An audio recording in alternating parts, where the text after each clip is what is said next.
সেদিন রাতে বিয়ার জন্মদিনে বেশ ভালোই আনন্দ হয়েছে।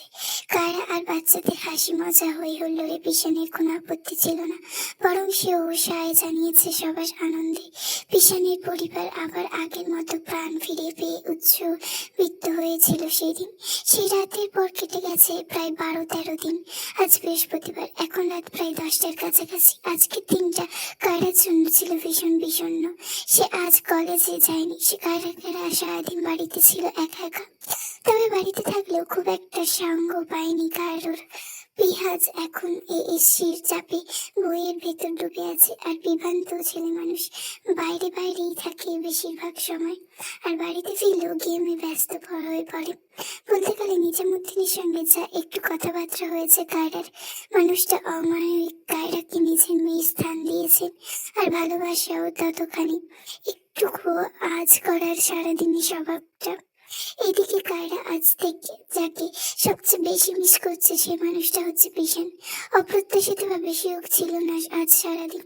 পিশান কলেজ থেকে সোজা তার খালামণির বাসায় চলে গেল।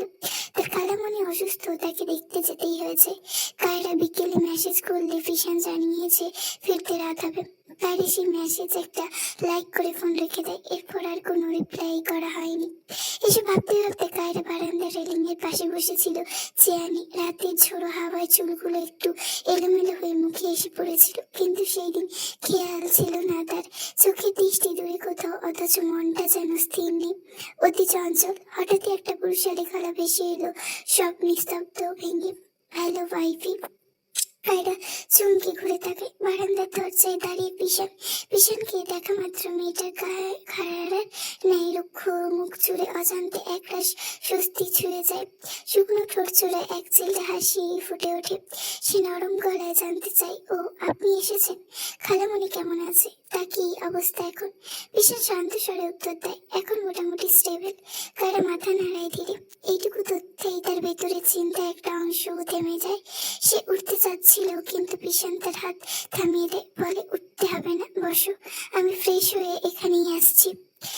কায়রা আবার বসে পড়ে নিজের স্থানে, তবে একটু অবাক চোখে বরাবরের মতো জানতে চায়, রাতে খাবেন না আপনি? সোফায় বসে থাকা তোয়ালে হাতে নিয়ে পিশান বলে, কে এসেছি? তোমায় মেসেজ করে জানিয়েছিলাম তো। যেতে গিয়েও একটু থেমে পিশান আবার জিজ্ঞেস করে, বাচ্চারা খেয়েছে তো রাতে? আর তুমি? কায়রা এক পলক পিশানকে দেখে শান্তভাবে উত্তর দেয়, আমি ওদের সাথে খেয়েছি। এরপর পিশান আর কিছু না বলে ওয়াশরুমে চলে যায়। কায়রা পেছন ফিরে তাকিয়ে থাকে পিশানের যাওয়ার পানে। দৃষ্টি স্থির তার। এই লোকটা সবকিছুই পুরুষালী, অভিজাত্যপূর্ণ। হাঁটা চলা, কথা বলার ভঙ্গি, চলন বলন সবকিছু। কায়রা এগুলোই বিমোহিত হয়ে বারবার তার দৃষ্টি আটকে থাকে মানুষটার পানে সবসময়। কিছুক্ষণ পর ফ্রেশ হয়ে পিশান ফিরে আছে বারান্দায়। পুরুষালী মুখটা এখনো ভেজা, তোয়ালে হাতে। পিছনে এসে কায়রার ঠিক পাশেই বসে। বারান্দার বাতাস ছেড়েছে তখন। তোয়ালিটা চেয়ারের কোণে ঝুলিয়ে দিয়ে পিশান এরপর সামনের দিকে তাকিয়ে জিজ্ঞেস করে, how was the day? Kiara একবার দীর্ঘশ্বাস ফেলে, তারপর বলে, বোরিং, আপনাকে মিস করেছি। কায়রা এভাবে অবলীলায় নিজের মনের কথাগুলো বলে দেয়, কিন্তু পিশান কেন জানি পারে না। কি ভেবে যেন পিশান একটু এগিয়ে এসে কায়রার কপালের মধ্যেখানে ঠোঁট ছোঁয়।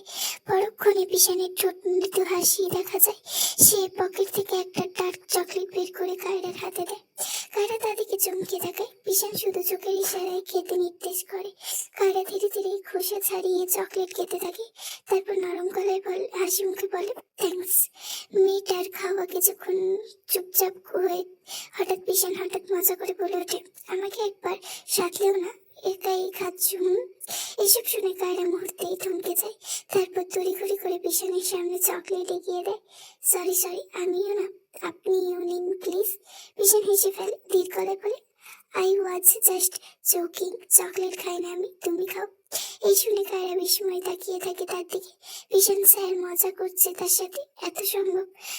কায়রা অবাক হয়ে বলেই ফেলে, আপনি আমার সাথে কবে থেকে এমন মজা করা শুরু করলেন? স্ট্রেঞ্জ। পিশান হালকা এসে বলে, যবে থেকে তোমার মতো ইডিয়েটকে বিয়ে করেছি। এই কথার পর কয়েক মিনিট কেটে যায়। তারপর কায়রার মুখে একটা চাপা হাসি ফুটে ওঠে। বিশাল স্যার বদলেছেন অনেকটাই। কায়রা নিজেও কিছুক্ষণ চুপ করেছিল। রাতটা তখন আগের মতো আর হালকা নেই। একটা অদ্ভুত ঘনত্ব জমে গেছে বারান্দার বাতাসে। হঠাৎ কায়রা একটু নিচু গলায় বলে উঠল, আপনার মাঝে অনেক চেঞ্জ দেখতে পাচ্ছি বিহার বাবা। ব্যাপারগুলো অস্বাভাবিক। বিশাল কায়রার দিকে ঘুরে তাকায়, ভ্রু কুঁচকে বলে, কেমন চেঞ্জ? কায়রা নিজে 2 হাতের আঙুল জড়িয়ে ধরে। তারপর ধীরে ধীরে বলে, এই যে আপনি আমাকে বকাঝকা করেন না এখন, আগের মতো ট্রিট করেন না, এগুলো। এক মুহূর্ত থেমে যায় বিশাল। এরপর খুব স্বাভাবিক কিন্তু দৃঢ় গলায় বলে, আমি আমার বউকে যেভাবে ট্রিট করব সেভাবে বাকিদের কেন করব? এটা কি অদ্ভুত কথা বলছো? তবে হ্যাঁ, তুমি আবার উল্টোপাল্টা কাজ করলে আমি অবশ্যই বকবো, এখানে ছাড় নেই। বউ শব্দটা শুনে কায়রার ভেতর হালকা একটা ঝাঁকুনি লাগে। এই বউ শব্দটাতেই কায়রা গলে গেল, পুলকিত হলো। বাকি কথা কানে গেল না ওর। কায়রা অল্প হাসি, ঠোঁট নড়ে শুধু, তাও ঠিক। তারপরে আবার দুজনেই চুপ হয়ে যায়। কিছুক্ষণ পর কথা বাড়তে কায়রা হঠাৎ বলে ওঠে, একটা সিক্রেট কথা বলি আপনাকে। বিশাল এবার একটু আগ্রহ নিয়ে তাকায়। কায়রা অল্প শ্বাস নেয়। তারপর খুব আস্তে, প্রায় ফিসফিস করে বলে, আমি আপনাকে অনেক বছর আগে থেকে চিনি। আসলে কথাটা শুনে ভীষণ একটু অবাক হয়, সামান্য কপাল কুঁচকে যায় তার। ভীষণের প্রশ্নবোধক চাহনি দেখে কায়রা বলতে শুরু করে, ভার্সিটিতে আপনাকে বাস্তবে প্রথম দেখেছি ঠিকই, কিন্তু অ্যাকচুয়ালি আপনাকে চিনি তখন আমি ক্লাস 9-এ ছিলাম। ভীষণ ভ্রু কুঁচকে তাকায়। কিভাবে? তার একটু লজ্জা মিশ্রিত হাসি দেয়, চোখ নামিয়ে নেয়, স্মৃতিকে উচ্চারণ করে বলে, আপনার ইউটিউব চ্যানেল ছিল না একটা, কি যেন নাম ছিল? ও হ্যাঁ, ইজি ম্যাথ বাই বিশাল। ওই ম্যাথ ক্লাসগুলো ভিডিও দেখতাম আমি। ওগুলো অবশ্য আপনার পুরনো ক্লাস ছিল, মেবি আপনি স্টুডেন্ট থাকাকালীন, বেশ কয়েক বছর আগে। এবার ভীষণ সত্যিই চুপ হয়ে যায়। তার চোখে অবাক হওয়ার ছায়া স্পষ্ট। ভীষণ কিছুক্ষণ তাকিয়ে থেকে খুব শান্ত গলায় জিজ্ঞেস করে, তখন স্টুডেন্ট ছিলাম তো ক্লাসগুলো করে কি উপকৃত হয়েছিলে? কায়রা এক মুহূর্ত দেরি না করে কৃতজ্ঞতা ভাবে বলে, ভীষণ, এইচএসসিতে আমার ম্যাথে পাস পাওয়ার সম্পূর্ণ ক্রেডিট আপনার। ভীষণ উঠে দাঁড়িয়ে হালকা হেসে বলে, এবার আমার ক্লাস করানো সার্থক মনে হচ্ছে। যাই হোক, অনেক কথা হলো, এবার চলো ঘুমাবো, বড্ড টায়ার্ড লাগছে। কায়রা ঝটপট উঠে দাঁড়ায়। ঘরে গিয়ে কায়রা বিছানায় গুছিয়ে একপাশে শুতে শুতে ভীষণ লাইট অফ করে ফোনের ফ্ল্যাশ চালিয়ে বিছানায় আসে। আজ আর ড্রিম লাইট চালায় না, তবে ঘরটা পুরোপুরি অন্ধকার নয়। জানলার খোলা থাকায় বাইরে মৃদু আলো ঘরে প্রবেশ করছে, তাই আবছা আবছা দেখা যাচ্ছে ঘরের অবয়ব। ভীষণ চোখ দুটো বন্ধ করে কায়রার দিকে ফিরে শুই। তবে কায়রার চোখে ঘুম নেই, চোখ দুটো খোলা। তার অন্ধকার ঘরের আবছা আলোতেও ভীষণকে ফ্যালফ্যাল করে দেখে চলছে সে। এক পর্যায়ে আনমনে ভীষণকে জড়িয়ে ধরে আর উদ্দেশ্যে হাত এগিয়ে ভীষণ বাদে হাত রাখিয়ে আলতো করে। তবে সেই ঘনিষ্ঠতার স্থায়িত্ব হয় না খুব বেশি সময়। মিনিট খানিক পরে অচেতন মনে আবার কি ভেবে যেন হাত সরিয়ে নেয় কায়রা। পাচ্ছে না আবার ভীষণ বিরক্ত হয়। কিছু মুহূর্তে কায়রা অবাক করে ভীষণের মেয়েলি কোমর খানা ধরে একটানে নিজের দিকে টেনে নিল। নিমিষে ইঞ্চি সম দূরত্ব কমে যায় দুজনের মাঝে। যেটুকু ফাঁকা ছিল সেটুকু আর রইল না। কায়রা চোখ বড় বড় হয়ে যায়। অপরদিকে হাতটা আনমনে ভীষণকে জড়িয়ে ধরে। ভীষণ এবার চোখ খুলে কায়রার গালে হাত রেখে গভীর দৃষ্টিতে তাকিয়ে ধীর গলায় বলে, তুমি আমাকে দ্বিধা ছাড়াই জড়িয়ে ধরবে, কারণ আমি তোমার স্বামী। আমি তোমাকে দ্বিধা ছাড়াই কাছে টানবো, কারণ তুমি আমার বউ। Is it clear? কায়রা মাথা নেড়ে বলে, ক্লিয়ার। এবার কায়রা সাহস পেয়ে মাথা উঁচু করে টুস করে একখানা চুমু খেলো ভীষণের খসখসে গালে। ভীষণও কিছু বলল না, বলবেই বা কি? ভীষণ নিজেও তো ব্যস্ত হচ্ছে কায়রাতে, দখল করে নিচ্ছে কায়রার সমস্ত স্তর সত্তাকে। এই ভালোবাসা বস্তিতে আছে নেই করো অব্যক্ত অনুভূতি। ভীষণের সঙ্গে থাকতে থাকতে কায়রা একটা অদ্ভুত সুন্দর বিস্ময় আবিষ্কার করেছে। সেটা হলো এই মানুষটার ভালোবাসা প্রকাশের ধরন, আদর করার ভঙ্গিমা। ভীষণ সহজ, ভীষণ স্বাভাবিক, কোনো নাটকীয়তা নেই, পারাপারি রোমান্টিকতার ছাপ নেই। তারপর সে যত্নে ছোট ছোট আচরণ এমন এক আপন অভ্যস্ত মিশে থাকে যেন তারা আজকের নয়, বহু বছরের একসাথে পথ চলার কোনো পুরনো দম্পতি। এই যে এখন কায়রাকে কাছে টানার সময় ভীষণের চোখ মুখে লেশ মাত্র দ্বিধা নেই। ভীষণের এই দ্বিধা শুধু ঘনিষ্ঠ হবার প্রথম দিনই ছিল। সেদিন অবশ্য কায়রার এগিয়ে গিয়েছিল, অথচ আজ ভীষণ কায়রাকে আনন্দে গ্রহণ করছে অনুভূতির সাথে। এখন পিছনের সমস্ত অবয়ব জুড়ে ছড়িয়ে আছে এক স্থির পুরুষালী গম্ভীর্য। অনুভূতির গভীরতাতে সে নীরব সৌন্দর্য ধারণ করে রাখতে জানে। কায়রা নিশ্চুপ হয়ে তার দিকে তাকিয়েছিল, মুগ্ধ আনমনা হয়ে। এক পর্যায়ে পিছনের ঠোঁট কায়রার গলায় ভাঁজ ছুঁতে মেয়েটা হঠাৎ খিলখিলিয়ে হেসে উঠল। এরপর কায়রা ধীরে ধীরে দুই হাত তুলে আর কে ধরলো পিছনের গলা। পিছনের বারবার মানা করা সত্ত্বেও কায়রা আবারও ভের মনের কথা বলে ফেল। এই যে শোনেন, আই লাভ ইউ। পরদিন একটা মনোমুগ্ধকর বিকেল। আকাশে হালকা সোনালি আলো ছড়িয়ে পড়েছে, বাতাসে ভেসে আসছে ভেজা ঘাসের গন্ধ। সময় কাটাতে কাশি খোলা আকাশের দিকে তাকিয়ে বাড়ির সামনে বাগানে হাঁটাহাঁটি করছিল। 7 মাসের গর্ভে তার শরীর এখন ভারী, শরীরটা বেশ গোলু হয়েছে কাশির। তবে মুখ জুড়ে এক অদ্ভুত প্রশান্তি। এবার মাতৃত্ব উপভোগ করছে সে, যেটা আগের বারের অবহেলা করেছিল। কাশি পেছনে ছিল কায়ান ফুল গাছে কিছু ফড়িং উঠতে বেড়াতে দেখতে যায়। তা দেখে আগ্রহী হয়ে সেখান থেকে একটা ফড়িং এর টানা 2 আঙুলে চেপে ধরতে পেরে মুহূর্তেই তার মুখে উজ্জ্বল ঝিলিক ফোটে। তারপর উচ্ছ্বাসিত হয়ে তা দেখাতে কাশির কাছে এসে বসে। মা দেখো, ফড়িং ধরেছি। কাশি পিছু ফিরে তাকায়। ইদানিং কায়ান স্পষ্টভাবে কথা বলতে পারে, উচ্চারণে শিশু সুলভ মাধুর্য আসছে। সামনের বছর কাশি ভেবেছে ছেলেটাকে স্কুলে দেবে। এদিকে কায়ানের হাতে ফড়িং দেখে কাশি নরম গলায় বলে, ফড়িং ধরতে হয় না বাবা, ছেড়ে দাও। কায়ান রাজি হয় না, সে মুখে ফুলিয়ে একটু জেদ ধরে বলে, না ছাড়বো না, একটু রাখি না। কাশি এবার শান্তভাবে বোঝায় ছেলেকে, যদি তোমাকে কেউ এভাবে ধরে রাখতো তাহলে তোমার কেমন লাগতো কায়ান? কষ্ট পেতে না তুমি? ওরও তো কষ্ট হচ্ছে, ছেড়ে দাও। কায়ান মায়ের কথা বুঝলো এবার, তো সত্যি ছেড়ে দিল ফড়িংটা এক ঝটকায় ছাড়া পেয়ে আকাশে হারিয়ে গেল। কিন্তু সঙ্গে সঙ্গে ছেলেটার মুখটা মলিন হয়ে গেল। তার নরম মন খারাপ করে মাথা নিচু করে রইল। কাশি তা বুঝিয়ে ছেলের গায়ে হাত রাখতেই বলল, কি একই কাণ্ড, মন খারাপ হলো বুঝি?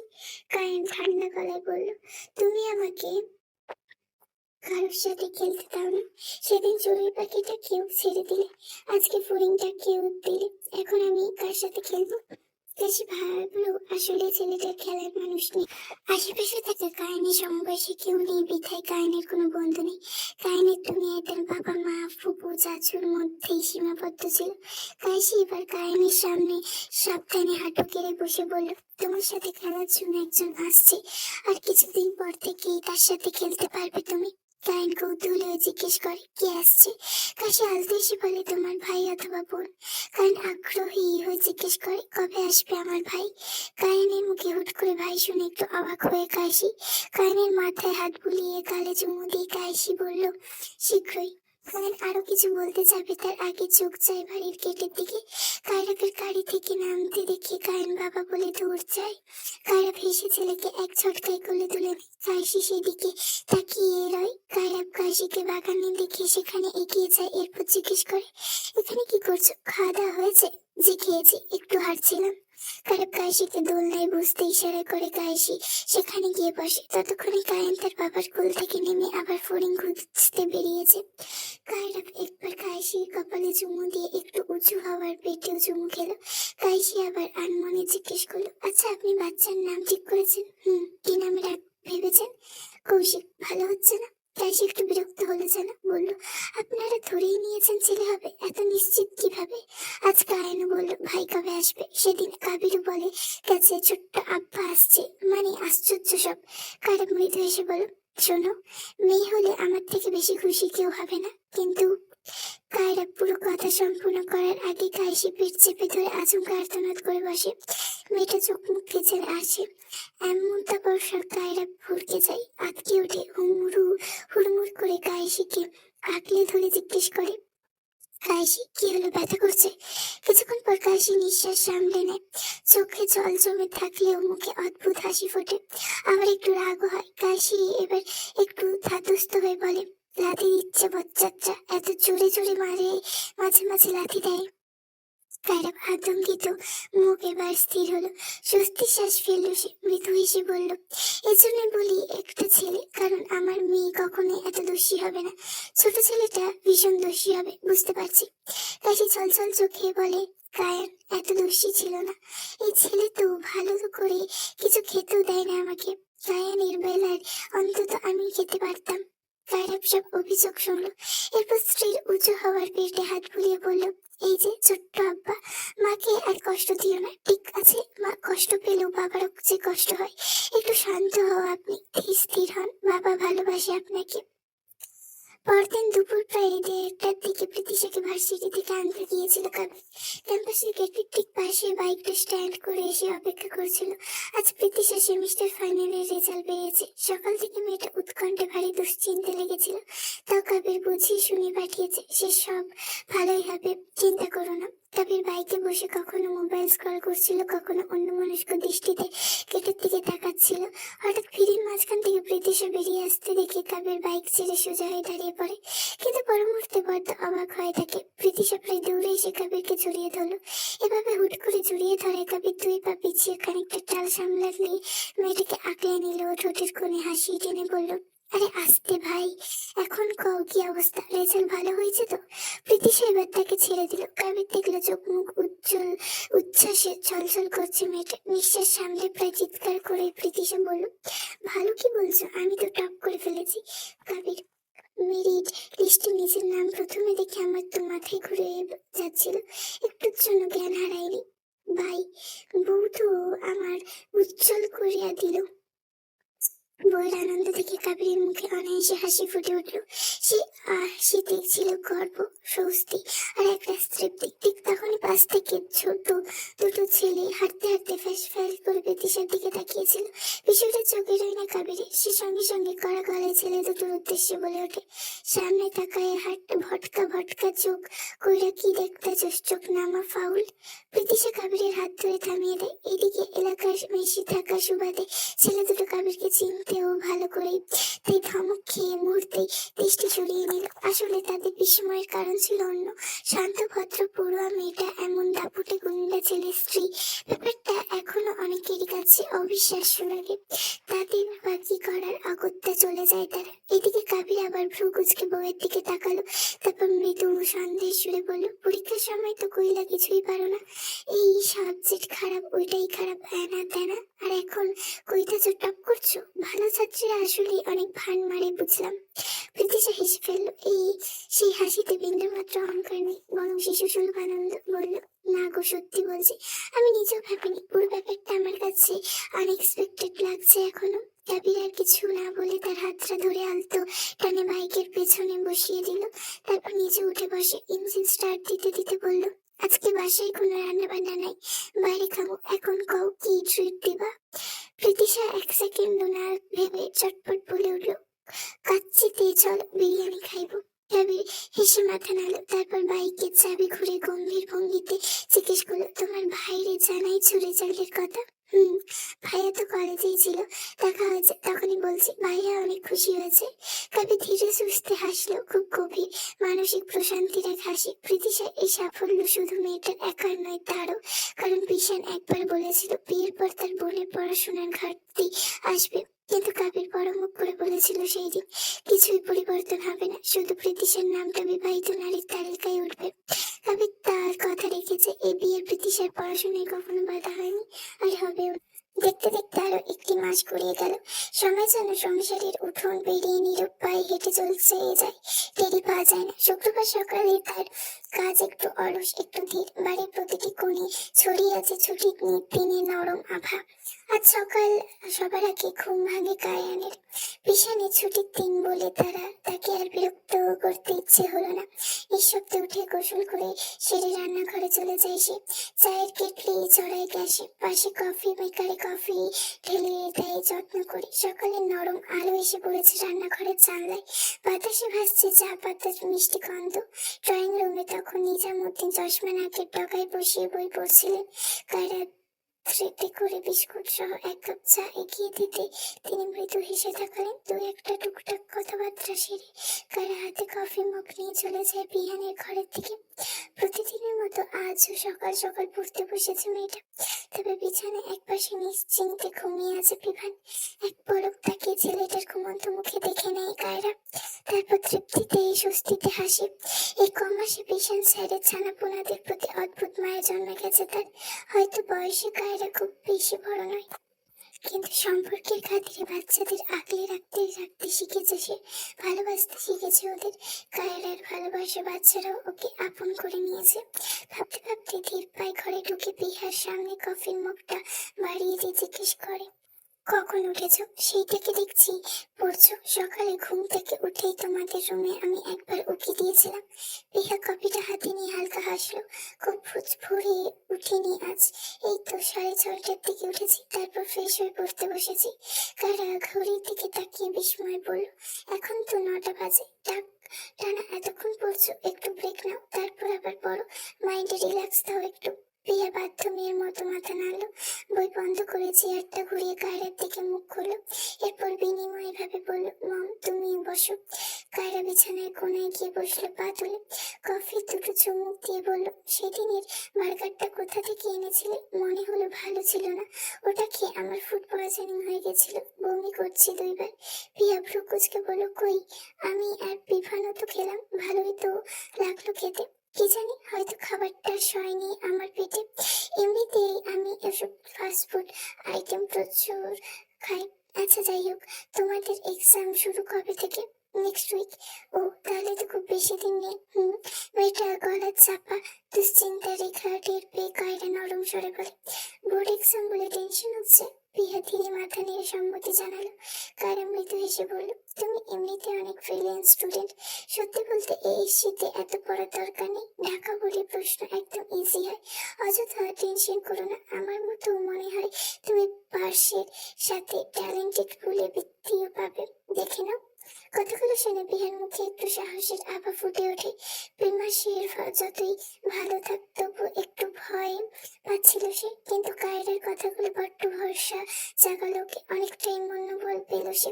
বিহা কফির মগে চুমুক দিয়ে বলল, আমি তো তাও কত পড়াশোনা করি না, দিনে সর্বোচ্চ 4-5 ঘন্টা, রাতে 2-1 ঘন্টার মতো। তুমি জানো মম, সুহৃদয় তো সারাদিনই পড়ে, এজন্যই ও ক্লাসে টপার।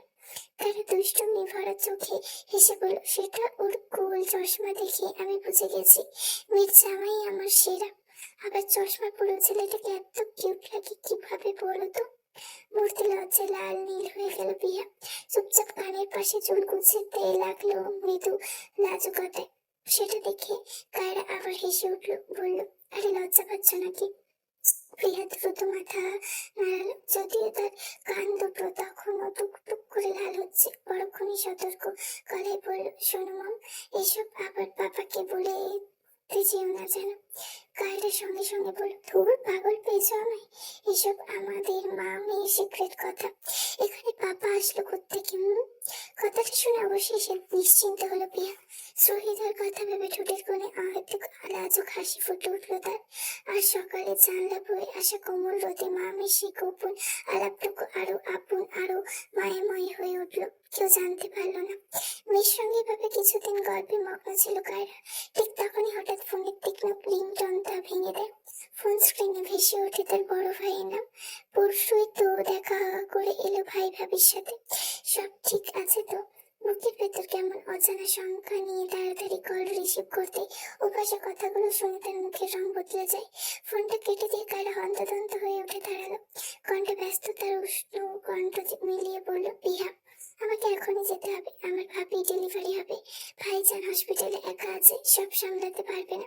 রান্নাঘরের তাকে সব খাবার রাখা আছে, একটু কষ্ট করে তোমার বাবাকে বেড়ে দিও। আর বাবাও কিন্তু এখনো খায়নি। পিয়া পিয়া কায়রার অস্বস্তিটা বুঝতে পেরে শান্ত স্বরে বলল, আশ্বস্ত করে বলল, কোনো সমস্যা নেই মম, তুমি নিশ্চিন্তে যাও, এদিকটা আমি সামলে নেব। আর সাবধানে যেও। মেয়ের পরিবর্তনের কথায় খানিকের জন্য নরম হয়ে আসে কায়রার মুখ। সে আদরে পিয়ার কপালে ছোট ছুঁয়ে দ্রুত বেরিয়ে যায়। বেরোনোর পথে চোখে পড়ে বিশানকে। ওয়াশরুম বেসিনের সামনে দাঁড়িয়ে ব্রাশ করছিল সে। কায়রাকে এত তাড়াহুড়ি করে যেতে দেখে ভ্রু কুঁচকে সে জিজ্ঞেস করলো, কোথায় যাচ্ছ? কায়রা থেমে সংক্ষেপে বলল, হসপিটালে ভাবি ডেলিভারি হবে, ভাইজান একা আছে ওখানে। ভীষণ এক মুহূর্ত দেরি করলো না কথা বাড়িয়ে নিঃশব্দে এগিয়ে গিয়ে ড্রয়ার খুলে গাড়ির চাবিটা বের করে কায়রার হাতে দিল। তারপর শান্ত গলায় বলল, বাড়িতে গাড়িটা নিয়ে যাও, আমি আসবো কি? কায়রার চাবিটা নিয়ে মাথা নাড়ল, না আপনাকে আসতে হবে না, আমি বাড়িতেই থাকুন। ভীষণ আর কিছু বলল না, শুধু স্থির চোখে কয়েক সেকেন্ড তাকিয়ে রইল তার চলে যাওয়ার পানে। আর কায়রা বুক ভরা নিশ্চিন্তা নিয়ে দ্রুত পা বাড়ালো হসপিটালের উদ্দেশ্যে। হসপিটালের করিডোর জুড়ে তীব্র ওষুধের গন্ধ, সাদা দেওয়াল, ব্যস্ত নার্সদের ছোটাছুটি, আর মাঝে মধ্যে ভেসে আসে রোগীদের স্বজনের উৎকণ্ঠিত কণ্ঠ, যার ফলে পুরো পরিবেশটা কেমন ভারী হয়েছে। দ্রুত পায়ে হসপিটালের করিডোর পেরিয়ে যায় কায়রা। দূরে থেকে দেখতে পায় তার বড় ভাইজান অপারেশন থিয়েটারের সামনে স্থির হয়ে পায়চারি করছে, চোখে মুখে স্পষ্ট দুশ্চিন্তার ছাপ। কায়রাকে দেখেই যেন খানিকটা ভরসা ফিরে ফেল কায়রা। এগিয়ে এসে বলল, এসে গেছিস? ডাক্তার বলছে হয়তো আরো একটু সময় লাগবে। কায়রা ধীর স্বরে বলল, ভাবি ঠিক আছে তো? হ্যাঁ আলহামদুলিল্লাহ, তবে খুব পেইন উঠেছে। ভাইজান কণ্ঠে লুকানো ভয়টা স্পষ্ট বুঝতে পারল কায়রা। সাধারণ মানুষরা বেশ দৃঢ়চেতা, কিন্তু আজ তার চোখ মুখে অসহায় জমে আছে। নিজের প্রিয় মানুষটাকে কষ্টে দেখতে শক্ত পুরুষেরও কেমন ভেঙে পড়ে। কায়রা আজ তা বুঝলো। কায়রা নরম কণ্ঠে বলল, চিন্তা করো না, আল্লাহ ভরসা, সব ঠিক হয়ে যাবে। এরপর কায়রা কাবিরকে ফোন করে বলে দেয় কায়ানের তাদের বাসায় দিয়ে যেতে, বাচ্চাটা একা রয়েছে। যখন কায়রা কায়সিকে হসপিটালে নিয়ে আসছিল তখন ঘুমিয়েছিল বাচ্চাটা। বাসায় তখন ফতেমা খালা ছাড়া কেউ ছিল না। তাও চিন্তিত নিশ্চিন্ত কাঁদবে কায়েন, তাই কাবিরকে কায়েনের ব্যাপারে জানিয়ে দেয় কায়রা।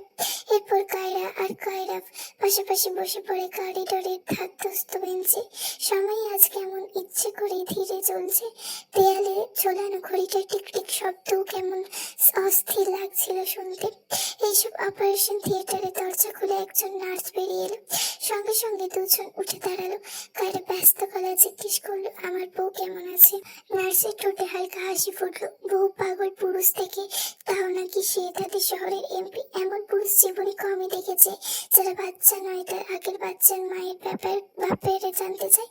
নার্স স্বভাব স্বরূপ ভাবে বলল, কংগ্রাচুলেশনস, আপনার ছেলে হয়েছে। মা আর বাচ্চা দুজনেই সুস্থ আছে। একটু পর বাবার বাচ্চার মাকে কেবিনে দেওয়া হবে।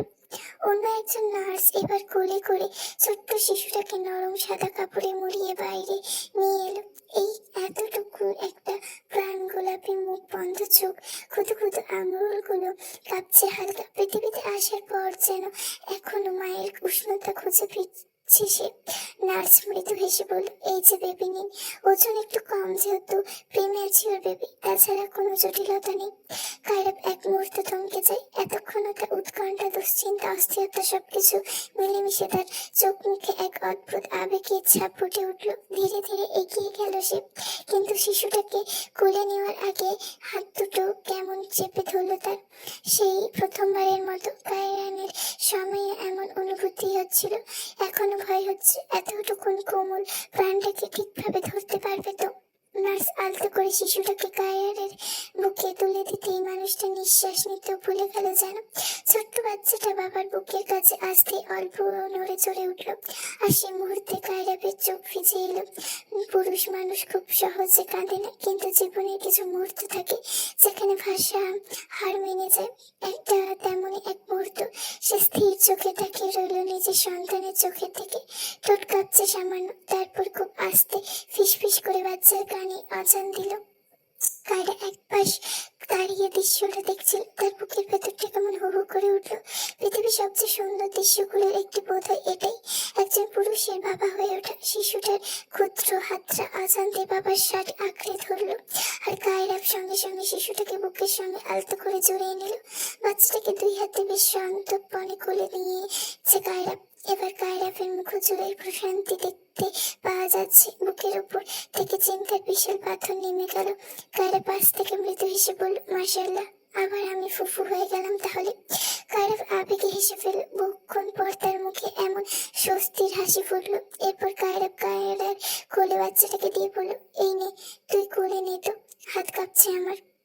কারা আলতো হেসে চট করেই কোলে তুলে নেয়, সাথে জড়িয়ে নেয় বাচ্চাটাকে।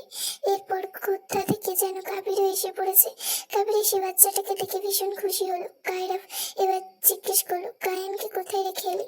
প্রীতির কাছে আছে, প্রীতি খাওয়াই দিচ্ছে ওরে, চিন্তা কইরো না।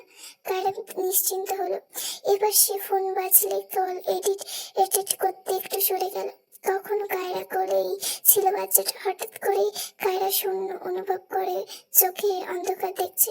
তাই দ্রুত কাবিরকে বলে, ভাইজান বেবিকে কোলে নাও তুমি তাড়াতাড়ি। কাবির সামনে বিস্ময় হলো, স্বাভাবিকভাবে কোলে তুলে নেয় বাচ্চাটাকে। কায়রা পাশের ধাতব বেঞ্চে ধাপ করে বসে পড়ে, মাথায় হাত রেখে। এবার মাথাটা ঘুরছে তার। বেঞ্চে বসেও ধাতস্থ করতে পারছে না নিজেকে। কাবির নিশ্চিন্ত হয়ে জিজ্ঞেস করলো, এই কি হয়েছে তোর? শরীর খারাপ লাগতেছে? কায়রা আর প্রতি উত্তর করতে পারে না, যেন হঠাৎ করে শরীর সমস্ত শক্তি নিঃশেষ হয়ে গেল। আচমকায় সম্পূর্ণ জ্ঞান হারিয়ে ফ্লোরে পড়ে যায় সে। সদ্যজাত শিশু কোলে কোথায় কাবিরও কিছু করতে পারে না। হাত বাড়িয়ে কায়রাকে ধরার সুযোগও পেল না সে। তাই তৎক্ষণাৎ চিৎকার করে কায়রাবকে ডাকে কাবির। চিৎকার শুনে করিডোরে হতে কায়রাব ছুটে এসে বোনকে অচেতন হয়ে পড়ে থাকতে দেখে আঁতকে ওঠে। এরপর বোনকে কোলে তুলে নার্সকে ডাকে। নার্সরা আসলে কায়রাকে স্ট্রেচারে তুলে নেওয়া হলো কেবিনের দিকে। কাবির আর কায়রাব দুজনেই স্তম্ভিত, বিস্মিত। পরক্ষণে কাবির কোল থেকে বাচ্চাটাকে নিয়ে যায় এক বছর নার্স। তারা বাচ্চাকে অবুঝার শ্রেণী রাখবে আপাতত। এরপর কায়রাব কাবিরের দিকে তাকিয়ে বলে, কাবির এক কাজ কর, বিশান ভাইয়াকে ফোন করে এখানে আসতে বল। কাবির তাই করলো। দ্রুত কল করলো বিশানের নাম্বারে। বিশান রিসিভ করলে কাবির হন্তদন্ত হয়ে পড়ল। ভাইয়া দ্রুত কুমুদিতি হাসপাতালে আসেন, বোন হঠাৎ করে অজ্ঞান হইয়া গেছে। হাসপাতালের করিডোরে তখন সময় থমকে গেছে। একদিকে কায়রা অচেতন, অন্যদিকে নার্সরা দ্রুততার সাথে তার শরীর পর্যবেক্ষণ করছে। মনিটরে পিপ শব্দগুলো নিয়মিত হলেও সবার বুকের ভেতর অস্থিরতা বেড়ে চলছে। কাবির দরজার পাশে দাঁড়িয়ে আছে, হাতে এখনো কাঁপন। দুই ভাই বোনের মাথায় বারবার ঘুরছে একটা দুশ্চিন্তা ঘুরছে, হঠাৎ এমন কেন হলো? কায়রাব নার্সের দিকে তাকিয়ে অস্থির গলায় জিজ্ঞেস করলো, আমার বোনের কি হয়েছে? হঠাৎ এমন করে অজ্ঞান হয়ে গেল কেন? নার্স একটু সময় নিয়ে চাটে চোখ বুলিয়ে বলল, প্রাথমিকভাবে মনে হচ্ছে শারীরিক দুর্বলতা আর হঠাৎ ব্লাড প্রেশার ড্রপ করেছে। তবে আমরা কিছু টেস্ট দিয়েছি, রিপোর্ট এলে পরিষ্কার বোঝা যাবে। কিছুক্ষণ পর কেবিনে সাদা কোট পরা একজন মহিলা চিকিৎসক প্রবেশ করলো। তিনি কায়রার ফাইলটা হাতে নিয়ে মনিটরে দেখলেন, তারপর খানিকটা অবাক হয়ে বললেন, আপনারা কি জানতেন না রোগী pregnant? She is about 10 weeks pregnant and she is expected to east. এক মুহূর্তের জন্য কেবিনে নিস্তব্ধতা নেমে এলো। কাবিরের চোখে বিস্ময় আর হতবিহ্বল ভাব একসাথে ফুটে উঠলো। কাবির চরম বিস্ময় স্বরে বলল, কি প্রেগনেন্ট? কায়রাব নিজেও হতবাক। টুইন্স! কায়রাব যেন এক ধাক্কায় পাথর হয়ে গেল। সে কিছু বলার চেষ্টা করলো, কিন্তু শব্দ বের হলো না। দুই ভাই খুব খুশি হবে নাকি অবাক হবে বুঝতে পারছে না। তাদের ছোট্ট বোনটি কবে এত বড় হয়ে গেল? কাবির হুট করে নিশ্চিন্ত হতে বলে উঠল, ডাক্তার ম্যাডাম আপনি শিওর তো? ডাক্তার পাশ থেকে শান্ত গলায় বলল, হ্যাঁ, প্রাথমিক পরীক্ষায় এটা নিশ্চিত হয়েছে। সম্ভবত শরীরের এই দুর্বলতা, মাথা ঘোরা এসব তার গর্ভাবস্থার সাথে সম্পর্কিত। তবে এরই ভয় পাওয়ার কিছু নেই, তবে সম্পূর্ণ অবজারভেশনে রাখা হয়েছে। এই বলে ডাক্তার চলে যায়। এই কথাগুলো কাবিরের কানে এসে বাজতে লাগলো, কিন্তু সে এটি বিশ্বাস করতে পারছিল না। তার চোখ বারবার কেবিনের ভেতরে যাচ্ছে, সেখানে কায়রা অচেতন হয়ে শুয়ে আছে। কায়রা ধীরে ধীরে দেয়ালে হেলান দিল, ভাবুক স্বরে বলল, এই খবর আমাদের জানানো না কেন কায়রা? কাবির ধারণা করলো, আমি শিওর ও নিজেই বুঝে নাই, আমাকে কি জানাবো? প্রেগনেন্সির কথা জানলে একটু আগেই এমনই ফাল পারতো নাকি? তাও ঠিক। এতক্ষণ থমকে যাওয়া কাবির আবার নিজের ফার্মে চলে এলো। আইলা জাদু, কি শুনলাম এটা? লিস্ট এই লোকরে আমি সোজা সাপটা মনে করেছিলাম ভাইজান, কিন্তু এই তো দেখি ডবল প্যাকেজ সারপ্রাইজ নিয়ে বসে আছে। সারা জীবনে কি করতেছি আমি? কায়রাব সর্বে হাসলো, মজা করে কাবির বাহু চাপড়ে ধরে বলল, তুই তো পিছিয়ে গেলি কাবির, তোর কাছ থেকে এটা আশা করিনি। কাবির মেকি মুখ খেয়ে কুচকে বলল, খোঁচাইও না ভাইজান।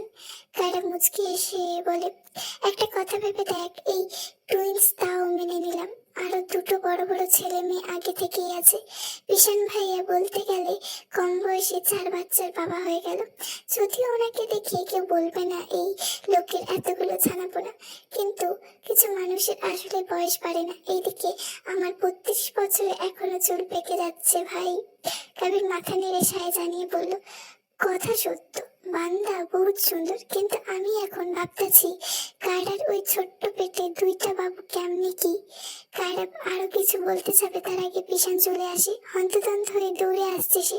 মানুষটাকে অস্থির দেখাচ্ছে ভীষণ।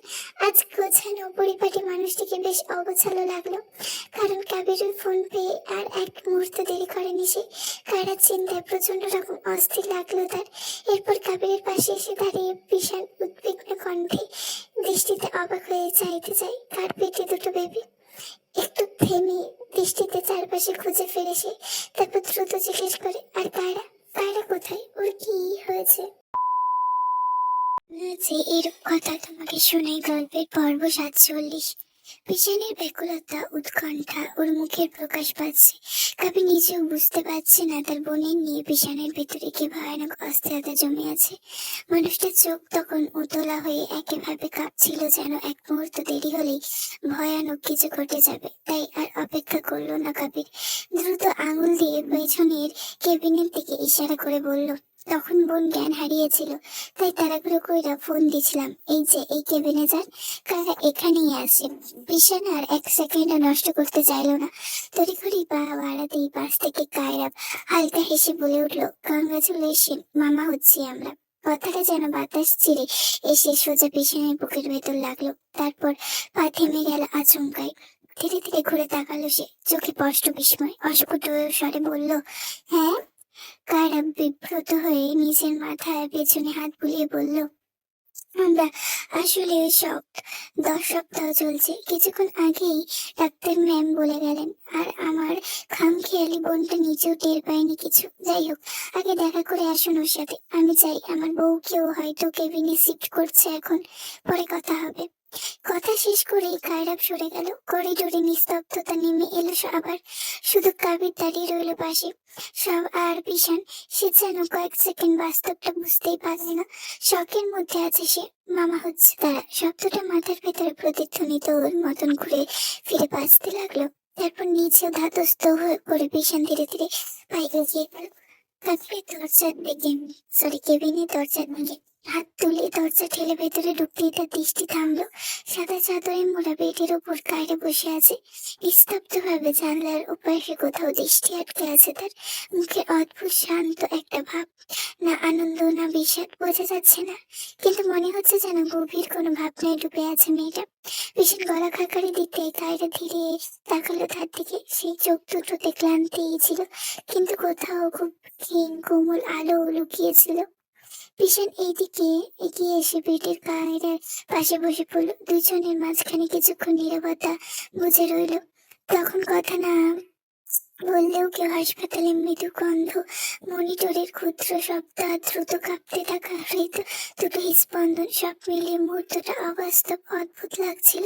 ভীষণ ধীরে ধীরে কায়রার দিকে তাকালো। তার চোখে বিস্ময়, ভরক আনন্দ, সব রকম অনুভূতি একসাথে জড়িয়ে আছে। তার ঠোঁট কাঁপলো সামান্য, তারপর খুব নিচু স্বরে নিজেকে বিশ্বাস করতে বলল, I am গনা be a father again. বাক্যটা শেষ হতে মানুষটার কণ্ঠে ভেঙে গেল খানিকটা। কারা জানতে চাই, আপনি খুশি তো? ভীষণ আমার কায়রাকে কাছে টেনে বলল, আমার খুশি ঠিক কিভাবে বোঝাতে পারবো না তোমাকে। বলো তো কায়রা, এই গুড নিউজ শুনে আমার জড়িয়ে ধরে পেটে চুমু খেতে দেখবো ইয়াং এডাল্টদের মতো, এতে বুঝবো তুমি আমার খুশির মাত্রা। কায়রা কিছু বললো না, শুধু চুপচাপ তাকিয়ে রইল তার দিকে। আর ভীষণ অনুভব করলো আবার সেই একই অনুভূতি হচ্ছে তার, বাবা আবার বিশেষ অনুভূতি। এদিকে কায়রা ভাবছে বিশানের অনুভূতি কি, কেমন। হঠাৎ বিশান জিজ্ঞেস করে, তুমি কি একবারও পিলগুলো নাওনি? কায়রা থমকে থাকালো। চোখে এখন কেমন যেন একটা অস্থির অস্থির ভাব। ধীরে ধীরে মাথা নাড়ালো সে। মেডিসিন গুলো পরে নেবে নেবে করে আর নেওয়া হয়নি। খামখেয়ালি স্বভাবের কায়রার ভীষণ একটু সামনে ঝুঁকে এলো। কায়রার হাতটা আফসোসে নিচের মুঠোয় পড়লো। কণ্ঠটা এবার আগের মতোই ভারী শান্ত। 10 সপ্তাহ চলছে Kiara. Did not ease nothing, anything unusual at all, even worse. Kiara চোখ বড় বড় করে তাকালো, চরম ভীষণ বিভ্রান্ত হতবাক সে দৃষ্টি। এতক্ষণে মুখ খুলে সে কোনো মতে বলল, আমি আমি সত্যি বুঝতে পারিনি। সবকিছু তো স্বাভাবিক লাগছিল, বমি টমি হয়নি, মাথাও ঘোরায়নি, আর কিভাবে বুঝবো বলুন? ভীষণ কিছুক্ষণ চুপ করে থাকলো, তারপর আস্তে করে প্রশ্ন করলো, পিরিয়ডের লাস্ট ডেট কবে ছিল? প্রশ্নটা শুনে কায়রার মুখ এক মুহূর্তের জন্য রক্ত শূন্য হয়ে এলো।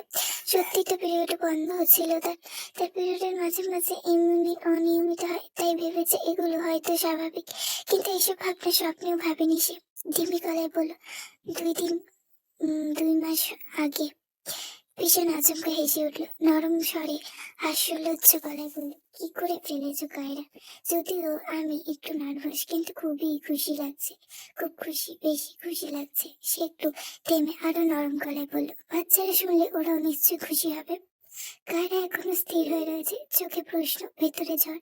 কিছুই ঠিক মতো বোধগম্য হচ্ছে না। এসব কি চুকি তাহলে সত্যি? গা সামনে কাঁপছে তার। ভীষণ হাত এগিয়ে কায়রার গালে রাখলো, তারপর সে কায়রার কাঁপুনি একটু থামলো, মনের দোলাচল থামলো না। কিন্তু ভীষণ অনুভব করছে কায়রার কাঁপুনি, তাই সামান্য ধমকে বলে, এই গাধা, আপনি স্বাভাবিক হও, কাঁপছো কেন তুমি? এই তাকাও আমার দিকে, সব ঠিক আছে? কায়রা চুপ করে তাকিয়ে রইল বিছানার চোখের দিকে। এই মানুষটা এত সহজ কেন? নিজের বাচ্চা বলেই হয়তো। এদিকে কায়রা এখনো বুঝে উঠতে পারছে না তার প্রতিক্রিয়া কেমন হওয়া উচিত। হুট করে অনুভূতি শূন্য হয়ে গেছে সে। ধাতস্থ হতে সময় লাগছে মেয়েটার। এই নিয়ে 2বার শুকনো ঢোক গিলল মেয়েটা। ভীষণ সেসব বুঝে কায়রার গাল চেপে ধরে চুমু খেলো। না, এ যেমন তেমন চুমু নয়, একেবারে ঠোঁট দাবিয়ে চুমু খেয়েছে ভীষণ। ডিটেন্স অতিমাত্রায় ভদ্রলোক ভীষণের এই কাজ হা করে গেল কায়রা। ঠোঁট ছোড়া মৃদু খুলে গেল তার। তবে এইসব কায়রা কিছুই বললো না, শুধু স্বামীর আদরটুকু অনুভব করলো চোখ বুঝে। ভীষণ সরে গেলে কায়রার চোখ খোলার পর শুধু স্থির দৃষ্টিতে তাকিয়ে রইল ভীষণের দিকে। মানুষটার কণ্ঠে লুকিয়ে থাকা কাঁপুনটা অনুভব করার চেষ্টা করছে, অনুভূতিগুলো বোঝার চেষ্টা চালাচ্ছে সে। এইদিকে ভীষণ ধীরে ধীরে হাত বাড়িয়ে কায়রার আঙুলগুলো ছুঁলো আবারও। জানতে চাইলে, ভীষণ তুমি একবারও বুঝতে পারোনি কিছু সিমটম তো বোঝার কথা? কায়রা খুব নরম স্বরে জিজ্ঞেস করলো ভীষণ। কায়রা মৃদু মাথা নাড়লো, তারপর কিছু ভেবে ঠোঁটের কোণে ক্লান্ত হাসি ফোটালো সামান্য। ধিমি গলায় বলল, ও হ্যাঁ, অনেকদিন আগে আমি বমি করেছিলাম বিয়ের সাথে ফাস্টফুড খেয়ে। আমি ভেবেছি ফুড পয়জনিং ছিল, গুরুত্বপূর্ণ কিছু হয়নি, তাই আমি আর গুরুত্ব দিইনি। ভীষণ ছোট চোখে তাকিয়ে রইল মেয়েটার দিকে। এই নাম বললো, বমি টমি হয়নি। পরক্ষণে আবার আচমকা হেসে ফেলল ভীষণ। ভীষণের এমন হাসি খুবই কম হয়েছে জীবনে, তবে স্বস্তি মিশে আছে এই হাসিতে। কারা শান্ত দূর করে মেয়েটাকে থিতু করতে, ভীষণ সস্ত করতে হেসে বলল, you are going to be parents Kaira? ঘাবড়াচ্ছ কেন তুমি? Can't you feel our baby? এইভাবে কথাটা বলার সময় তার চোখ চকচক করে উঠল আনন্দে। যেন পৃথিবীর সবচেয়ে অসম্ভব সুন্দর খবরটা সে এখনো পুরোপুরি বিশ্বাস করতে পারছে না। কায়রা সেই থেকে তাকিয়ে আছে মানুষটার দিকে, তারপর ধীরে মেয়েটাকে বলে উঠল, পাচ্ছি পাচ্ছি, কিন্তু ভয় লাগছে আমার। আমি নিজেই ঠিক মতো চলাফেরা করতে পারি না, আর ওরা দুজন। ভীষণ হাসিটা থেমে গেল। আরেক দফা অবাক হলো সে। দুজন মানে? সে মৃদু একটু ঝুঁকে এসে অবিশ্বাস্য গলায় জানতে চাইল, দুজন মানে টুইন্স? কথাটা বলে কায়রা চোখ নামিয়ে ফেললো। আঙুলগুলো চাদরের উপর শক্ত করে চেপে ধরলো সে। বিছানার কত বিস্ময় হবে, সেই থেকে অবাকই হচ্ছে সে। আজকে কি তার অবাক হওয়ার দিন নাকি? এরই মধ্যে কায়রা বলে উঠল, আমি যদি ভালো মা হতে পারি, না পারি, যদি কিছু ভুল করি। ভীষণ এক মুহূর্ত দেরি করলো না, আলতো করে কায়রা 2 হাত নিজের মুঠোয় নিয়ে বলল, কিছু ভুল হবে না, আমি আছি, সব সামলে নেব। কায়রা এবার চুপচাপ রইল। ভীষণ ওই আমি আছি বলা কথাতেই 1000 গুণ সাহস পেল মেয়েটা। সত্যি বলতে আকাঙ্ক্ষিত প্রেগনেন্সিতে খুশির বদলে ভয়ের পরিমাণ বেশি ছিল তার। কায়রার ধারণা ছিল ও কিছু সামলাতে পারবে না, তাই অযাচিত চিন্তা ঘিরে ধরেছিল তাকে। এখন আর চিন্তা নেই, ভীষণ আছে তার সাথে। এর মধ্যে ভীষণ ধীরে তার কপালে ঠোঁট ছুঁয়ে ফিস ফিস করে বলল, লাভ ইউ ওয়াইফি। কথাটা কর্ণগোচর হতে বিস্ময় চাইল কায়রা। ঠিক শুনেছে সে, ঈশান কখনো এ কথা বলেনি। আচমকাই কায়রার চোখ হঠাৎ ভিজে উঠলো। এতদিনে শক্ত যেটি মেয়েটার মুহূর্তে নরম হয়ে গেল। বাচ্চাদের মতো ফুপিয়ে কেঁদে ওঠে কায়রা। আপনি বাচ্চাদের জন্য আমাকে ভালোবাসেন? কায়রা বোকার মতো ঈশানের মাথা নিচু করে নিঃশ্বাস ফেঁসে ফেলল। তার গভীর চোখে তাকিয়ে দৃঢ় স্বরে বলল, উফ, বাচ্চাদের জন্য আমি বাচ্চার মাকে ভালোবাসি, আর আমার জন্য আমি এই কায়রাকে ভালোবাসি। কায়রা বিশ্বাস হচ্ছে না কেন জানি, ওর ভ্রম লাগছে সব। তাও আবার জানতে চাইলো না, সত্যি আমাকে ভালোবাসেন তো? পিছনে বসে আমার ত্রস্ত চোখে চাইলো, খানিকটা গভীর গলায় বলল, তোমাদের এই জেনারেশনে প্রবলেমটা কি জানো? অতিরঞ্জিত বিষয়গুলো পছন্দ করো না তোমরা। এখন কি এই বয়সে রোজ দিয়ে হাঁটু গেড়ে প্রপোজ করতে হবে তোমাকে? তবে বিশ্বাস করবে তুমি? কারা কান্নার মাঝে হেসে ফেললো এবার। পিছনে পরের শার্ট মুঠোয় চেপে ধরলো কায়রা। এরপর আলতো করে মানুষটার প্রশস্ত বুকটার মাথা রেখে বললো, না না, ওইসব করতে হবে না, বিশ্বাস করছি আমিও তো ভালোবাসি। কায়রাকে বুকে আগলে নিয়ে পিঠে হাত বুলিয়ে দিতে দিতে ভীষণ বলল, জানি, দিনে 10 বার ভালোবাসার কথা না বললে তোমার তো আবার ভাত হজম হয় না। এখন কায়রা হাসছে, ওর শান্তি লাগছে ভীষণ। এমন একটা দিনের বহু অপেক্ষা করেছে সে। ভীষণ এবার খুব সাবধানে হাত রাখলো কায়রার পেটের উপর, আলতো করে ছুঁয়ে দিল উদার খানা। একটু ভয় পাচ্ছে সে, যেন একটু জোরে ছুলে ভেতরে লুকিয়ে থাকা ছোট্ট অস্তিত্বরা কষ্ট পাবে। তাই খুব সাবধানে ভীষণ। এই বাবা হওয়ার অনুভূতিগুলো খুব বিশেষ হয়, একমাত্র বাবারাই বুঝে এর আনন্দ, অন্য কেউ বুঝতে পারবে না। হাসপাতালে কাশি কেবিনের নিস্তব্ধতা, জানলার ফাঁক দিয়ে ঢুকে আসছে নরম আলো। সে জানলার দিকে তাকিয়েছিল কাশি, বাইরে সবুজ পরিবেশ দেখছিল সে। কাশির শরীরটা জটিলতা না থাকে, ভালোভাবে নর্মাল ডেলিভারিতে বেবি হয়েছে। কাশির অবস্থা সন্তোষজনক থাকার এখন নার্সদের আগমন নেই বললেই চলে। একজন নার্স অবশ্য মেয়েটিকে পর্যবেক্ষণ করছে। সেলাইনের টিউব হাতে লাগানো ছিল। দীর্ঘ সময় বেডে শুয়েছিল সে। তখন কাশি একটু নড়েছিল বলে জানালাটা টান লেগে হাতে সাথে সাথে চোখ মুখ খিচমিয়েছে মেয়েটা।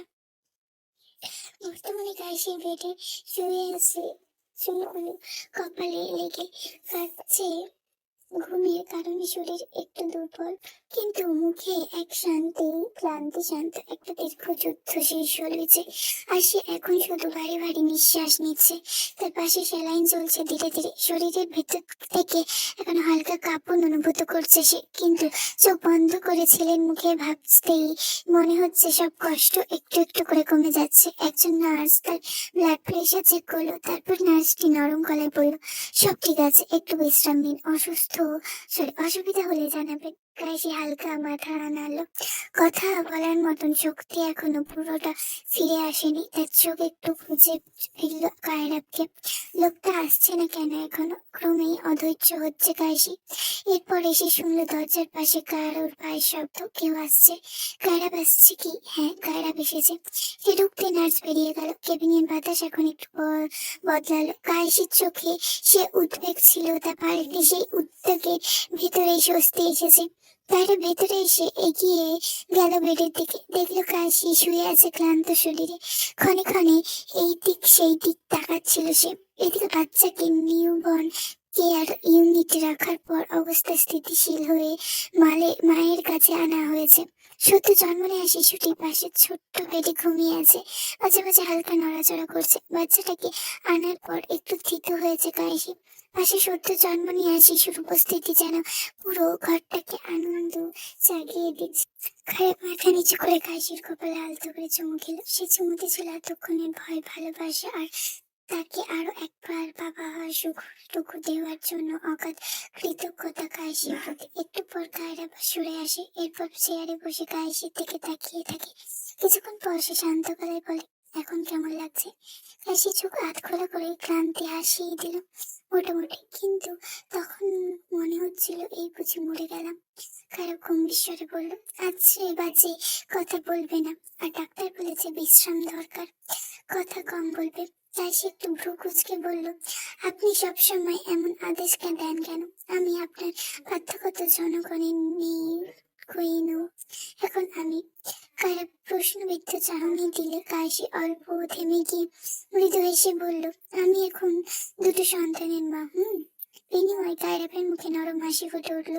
সে ধীরে উঠে বসে বিছানার পাশে দাঁড়ালো আর আস্তে করে বলল, হ্যাঁ, এখন তুমি বড় দায়িত্ব, দুজনকে সামলাতে হবে, সাথে আমাকেও। কাশি মৃদু হাসলো এবার। সে এক মুহূর্ত চেপে চুপ করে তাকিয়ে রইল স্বামী নামক মানুষটার দিকে। তারপর নরম গলায় জানতে চাইলো, আপনি এখন তখন ভয় পেয়েছিলেন তাই না? আপনার থমকি থমকি শুনছি আমি। কায়রাব একটু থেমে গেল, বলল, ভয়? হ্যাঁ, তা একটু পেয়েছিলাম। তারপর আল্লাহকে ডেকেছি, জানতাম তিনি আমাকে নিরাশ করবে না। কায়সি চোখ নামিয়ে নিল। আবারও জানতে চাইলো, আপনি পুরোটা সময় ছিলেন তো বাইরে? আপনি কিন্তু কথা দিয়েছিলেন থাকবেন। ছিলাম, একটু সরিনি কোথাও। তোমার অবস্থা প্রথমে শুনে তারপর কোলে নিয়েছি ছেলেকে। কাশি হাসলো। এরপর কায়ানের কথা মনে হতেই অস্থির হয়ে জিজ্ঞেস করলো, আচ্ছা কায়ান কোথায়? সারাদিন দেখিনি ছেলেটাকে। কি খেয়েছে ও? কায়রাব কাশির হাতে আশ্বস্ত করে বলল, চিন্তা করো না, ব্রিটিশের কাছে আসেও ছেলের খবর আমি নিয়ে ভেবেছো? বাসায় যাবো কায়রাব, এখানে থাকলে আরো অসুস্থ হব আমি। বাসায় নিয়ে চলুন আমায়। যাবো, কিন্তু কাল সকালের আগে ডিসচার্জ করবে না। আজকের দিন এখানেই থাকতে হবে। এই কথার পর কিছুক্ষণ দুজনেই চুপ। এরপর কায়রাব ঝুঁকে এসে পরপর বেশ কয়েকটা চুমু খেলো কাশির হাতে, কপালে, গালে। কাশি ঘাড় ঘুরে বাচ্চাকে দেখলো এক পলক, কিন্তু পরক্ষণে কি যেন হলো তার। কাশি হঠাৎ হু হু করে কেঁদে উঠলো। এতক্ষণ চেপে রাখা সব অভিমান এক লহমায় ভেঙে পড়লো। সে কায়রাবের গলায় মুঠোয় চেপে শক্ত করে ধরে বলল, বলো। আপনি? কাশি কষ্ট করছে। কায়রাব ভরকে গিয়ে বলল, আরে কাঁদছো কেন আবার? কাশি কান্নারত গলায় ফুপিয়ে উঠে বলল, আপনি আমার জীবনে আগে কেন আসলেন না? আগে এলে হয়তো আমি এত কষ্ট পেতাম না, সবকিছু সুন্দর হতো। এজন্যই আমি আপনাকে ক্ষমা করবো না। কায়রাব এক মুহূর্ত চুপ করে রইল। ঠোঁট ছাড়িয়ে হাসলো সে। তারপর খুব ধীরে মুচকি হেসে শান্ত গলায় বলল, তুমি তো শরীরে তেজ দেখাচ্ছ, সুস্থ হওয়া আগে, তারপর ঝগড়া করবো দুজনে। আপনি নেই, কিন্তু এখন আমার ঘোর ঘোর আপত্তি। কাশি আরো জোরে কাঁদলো, কিন্তু তার চোখে রাগের চেয়ে বেশি ছিল অভিমান। কায়রাব এবার হাতটা আলতো করে ধরে ফেললো আর বড্ড আবেগে নিয়ে বলল, শোনো, আগে আসি বা পরে, ওটা ফ্যাক্ট না। ফ্যাক্ট একটাই, তুমি সবসময় আমারই ছিলে কাশি, আজও কালও, আমার জীবনের শেষ দিন পর্যন্ত। কাশির কান্না একটু ধীর হলো, নাক টানলো সে। তার আঙুলের জোর কমে গেল, কিন্তু হাত ছাড়লো না। ওভাবেই কাশি বলল, একটু জড়িয়ে ধরুন তো, ভালো লাগছে না। কায়রাব হাসে, একটু এগিয়ে এসে খুবই আলতো করে জড়িয়ে ধরলো তার অত্যাধিক মাত্রায় ত্যাগ বদরামি রূপ। কায়রাব নিজেও স্বস্তি হলো। এতক্ষণ ভেতরে ভেতরে প্রচুর তরপাত ছিল সে, এখন তনু মন সব শীতল হয়েছে। আবার গাইসেও ভালো লাগছে। যতই যাই করুক, যত হম্বি তম্বি করুক না কেন, দিন শেষে কায়রাব ছাড়া আর কেউ নেই এই দুনিয়ায়। এই সত্য অস্বীকার করতে পারবে না সে। কায়রাব মাত্র বাড়ি ফিরেছে। বিকেলের পর আর দেরি করেনি। কায়রাকে পিছন নিয়ে যাওয়ার পর একেবারে কায়সির সাথে দেখা করে কাবির ফিরে এসেছে। বেলাও হয়েছে অনেক। সে সকালে খেয়ে বের হয়েছিল। সে কাবির ঘরে ঢুকে প্রথমে খেয়াল করলো কায়ান বিছানায় ঘুমোচ্ছে। একবারে গভীর ঘুমে তলিয়ে আছে সে। কায়ানের হাতে ধরা এখনো স্পোর্টস কার খেলনাটা, যেটি কাবির কিনে দিয়েছিল মাসখানেক আগে, তা দেখে চোখে একটু প্রশান্তি নিয়ে কাবির পরনের শার্ট খুলতে খুলতে চারপাশে তাকালো, খুঁজলো বউকে, কিন্তু প্রীতিশা কোথাও নেই। ভেবেছিল সে হয়তো ঘরেই থাকবে, কিন্তু পাওয়া গেল না। শার্ট খোলা শেষে স্যান্ডো গেঞ্জিখানা টেনে টুনে খুলে ফেলল। অত্যাধিক গরমের জন্য এখন কাবিরের পরা শুধুমাত্র জিন্স প্যান্ট, গায়ে কিছুটিই নেই। ওইদিকে উদাম গায়ে ধীরে পায়ে ঘরের ভেতর থেকে বেরিয়ে রান্নাঘরের দিকে গেল সে, কারণ বইয়ের দেখা এখানে মিললেও মিলতে পারে। তাই হলো, রান্নাঘরের দরজায় এসে থেমে দাঁড়ালো কাবির। ভেতর থেকে ভেসে আসছে প্রীতিশার হাতের রান্নার পরিচিত সুঘ্রাণ। আর ঠিক সেই মুহূর্তে কাবির দেখলো প্রীতিশা ব্যস্ত হাতে রান্নায় মন দিয়েছে, আর কোনো খেয়াল নেই সে চুলের গোছা কাঁধে এলোমেলো হয়ে পড়ে আছে, পিঠটা ঘেমে ভিজেছে। কাবির আর নিজেকে আটকে রাখতে পারল না। নিঃশব্দে এগিয়ে গিয়ে পেছন থেকে ঝাপটে ধরে বাহু বন্ধনীতে আবদ্ধ করলো মেয়েটিকে। দুই হাত জড়িয়ে ধরলো সরু মেয়েলি কোমরখানা। হঠাৎ কেউ ঝাপটে ধরে কিঞ্চিত চমকে উঠল প্রীতিশা, কিন্তু পরক্ষণে বুঝতে গেল তার হাতের মালিককে আর এই স্পর্শকার। তাই আর প্রতিরোধ করলো না, বরং আগের মতোই হাত চালিয়ে রান্নার মন দিল।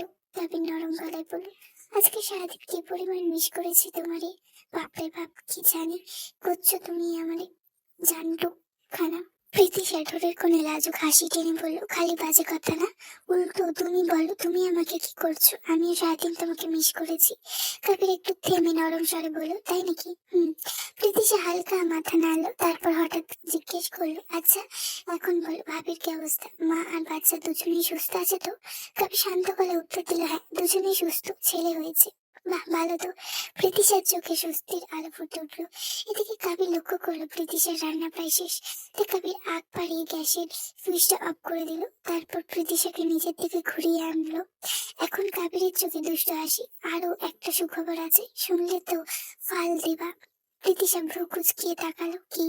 কাবির একটু ঝুঁকে এসে বলল, তোমার ভাই এরে ওরফে গভীর জলের ফিস তো আকাম কইরা ফেলাইছে বাবা হবসে, আর সেটাও একটা না দুইটা, টুইন্স।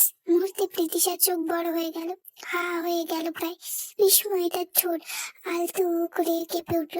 জল জলে চোখে আগ্রহী হয়ে জানতে চাইলো, কি বলছো কাবির? সত্যি? ভাইয়া তো কিছু জানালো না আমাকে। কাবির মাথা নাড়লো, সে নিজেও জানতো না, আজকেই জানছে। একটু পর ফোন দেবে কি তোমারে, দেখো। কথাটা শেষ করে কাবির আবারও প্রীতিশার দিকে ঝুঁকতে গেল, কিন্তু এবার প্রীতিশা দ্রুত এক পা পিছিয়ে সরে গিয়ে হেসে ফেলল, আর কড়া গলায় কাবিরের প্রস্তাব নাকচ করে বলল, এখন না, সরো। বাইরে থেকে এসেছো, গোসল করো গিয়ে। তুমি গোসল করে আসলে আমিও খাবো, এমনি তো আজ বেলা হয়ে গেছে আমার। প্রীতিশার কথাটা শেষ হতে কাবির একটু থমকে গেল, তবে তার চোখে সেই চেনা দুষ্টু আলোর আবার জ্বলে উঠল। এবার সে বেশিক্ষণ স্থির থাকতে পারল না, তাই কাবির ধীরে ধীরে এক পা করে এগিয়ে আসতে থাকে। প্রীতিশা এক পা করে পিছিয়ে যেতে থাকে। কাবির দুষ্টু গলায় বাঁকা হেসে নিজের ঘাড়ে হাত বুলিয়ে এগিয়ে আস্তে আস্তে বলে, গোসল তো করতে আমি, কিন্তু ভাবলাম আজকে তোমার সাথে গোসল করবো, আরেকটা অ্যাডভেঞ্চার হবো কিন্তু। আসো প্রীতি, মজা হবে। প্রীতিশা পেছনে যেতে যেতে দেয়ালে পিঠ ঠেকিয়ে ফেলে। কাবেরীর মতলব বুঝতে আর বাকি নেই তার। লজ্জায় তার গুটিয়ে ফেললো সে, তবে ঠোঁট লাজুক ফাঁকা হাসি দেখা যাচ্ছে। প্রীতিশা খানিকটা তুলতে বলল, না যাও তুমি, এখন কোনো অ্যাডভেঞ্চার চাই না আমার, আগে ফ্রেশ হও গিয়ে। তবে এক পা এগিয়ে এসে প্রীতিশার হাতখানা ধপ করে চেপে ধরল, আমি তো ফ্রেশই থাকি অল টাইম, গোসলও করবো। প্রীতি, আগে আর কাছে আসো। প্রীতিশা এক সেকেন্ডে তাকিয়ে রইল, তারপর হালকা ধমকের সুরে হাত ছাড়িয়ে নিল। কাবিন, না এখন না, তুমি সারাদিন বাইরে ছিলে, ক্লান্ত, আগে গোসল করে এসো। কাবির আবারও একটু কাছে ঝুঁকলো, হাসকি গলায় বলল, তুমি কাছে আসলে ক্লান্তি আসবো না। এবার প্রীতিশা সত্যি একটু পিছু হাঁটলো, কারণ দুই জন ঠোঁট ছুঁই ছুঁই। মেয়েটার ঠোঁট নামবে, সরি চোখ নামিয়ে নিল, কিন্তু গলা স্বর দৃঢ়, আমি বলছি না, আগে গোসল, তারপর যা বলার বলো। কাবির থেমে গেল, তার মুখে এক মুহূর্তের জন্য হালকা মন খারাপের ভার নামলো। বাচ্চাদের মতো ঠোঁট উল্টালো কাবির, তার থেকে প্রীতিশা অসহায় চোখে তাকিয়ে পরপরই কাবেরী হেসে ফেলল। একটু ঝুঁকে প্রীতিশার আদ্রে ঠোঁট ছুঁয়ে বলল, আচ্ছা ঠিক আছে, যাও, তুমি জিতলা। প্রীতিশা স্বস্তির নিঃশ্বাস ফেলল, আমি জিতিনি, যেটা সঠিক সেটাই বলেছি। কবির বাথরুমের দিকে হাঁটতে হাঁটতে আবার ফিরে তাকালো, চোখ টিপে বলল, প্রীতি বুঝছো কিন্তু, এখন কাছে আসতে দিলে না, গোসল করে আমি আবার তোমার কাছে আসবো তখন। প্রীতিশা সঙ্গে সঙ্গে চোখ বড় বড় করে বিমূঢ় হয়ে তাকালো কাবির। এইবার কাবির হাসতে হাসতে বাথরুমে ঢুকে দরজা বন্ধ করে দিল। বাথরুমের ভেতর থেকে পানির শব্দ আসতে প্রীতিশা দরজার সামনে দাঁড়িয়ে রইল কিছুক্ষণ, তারপর ধীরে ধীরে নিজের ঠোঁটে আঙুল ছুঁয়ে অজান্তে হাসলো। তার মাথা নেড়ে ফিস ফিস করে বলল, এই কাবির কখনো ভালো হবে না, চরম বদমাস। বিকেল তখন প্রায় 5:30। সূর্যটা আকাশের কোণে হেলে পড়েছে, উঠানের একপাশে লম্বা ছায়া ফেলেছে বাড়ির গাছপালা। বাড়িটা আপাতত শান্ত, কারণ বিভান আর প্রিহা দুজনেই যে প্রাইভেটে গেছে। ফিরতে ফিরতে সন্ধ্যা গড়িয়ে যাবে। এদিকে বাড়িতে ফিরে বিশান প্রথমে নিজামুদ্দিনের সঙ্গে দেখা করে সুখবরটা জানিয়েছে। বৃদ্ধ মানুষটার চোখে আনন্দের ঝিলিক, মুখে সন্তুষ্টির হাসি দেখে বিশান নিজেও অপলব্ধ। এরপর প্রীতিশাকে ফোন করেছিল বিশান, কিন্তু রিং বাজলেও কেউ ধরেনি, হয়তো ব্যস্ত। তবে বিশানের খুব ভালো করে জানা কাবির ঠিক আগে সব জানিয়ে দিয়েছে তার বোনকে। এরপর সে কায়রাকে নিয়ে এসেছে বাড়ির উঠানের এক কোণে ছোট্ট পুল, পানিটা স্থির, আকাশের আলোয় নীলচে রূপলি হয়ে উঠেছে। সেখানে দুটি চেয়ারে পেতে বসিয়েছে কায়রাকে, আর তার হাতে গুছিয়ে দিয়েছে কাপড় আর তোয়ালে। বিশাল আজ বলেছে এখানে গোসল করবে সে, আর সত্যি কোনো মতেই সে নেমে পড়েছে বলে। কায়রা চেয়ারে হেলান দিয়ে বসে আছে, চোখে সন্দেহ আর কৌতূহলী মিশে আছে। লোকটার হুটহাট আচরণ সে এখনো পুরো বুঝে উঠতে পারছে না। তার মধ্যে গতির পরিবর্তন বেশ অদ্ভুত লাগছে। শেষে কায়রা মনের কথা বলেই আজ পেল, আপনি গোসল করবেন ভালো কথা, কিন্তু আমাকে এখানে বসিয়ে রেখেছেন কেন? বিশান শুনতে পেয়ে পুল থেকে ভ্রু কুচকে তাকালো, গলায় একরকম অবস্থিত দৃঢ়তা। হ্যাঁ, তোমাকে ঘরে একা রাখি আর তারপর তুমি মাথা ঘুরে পড়ে যাও, পরে বলবে তুমি বুঝতে পারোনি কি থেকে কি হলো। I can take the risk. আমি যতক্ষণ বাড়িতে থাকবো তোমাকে কাজ ছাড়া করছি না। কায়রা হতভম্ব হয়ে গেল।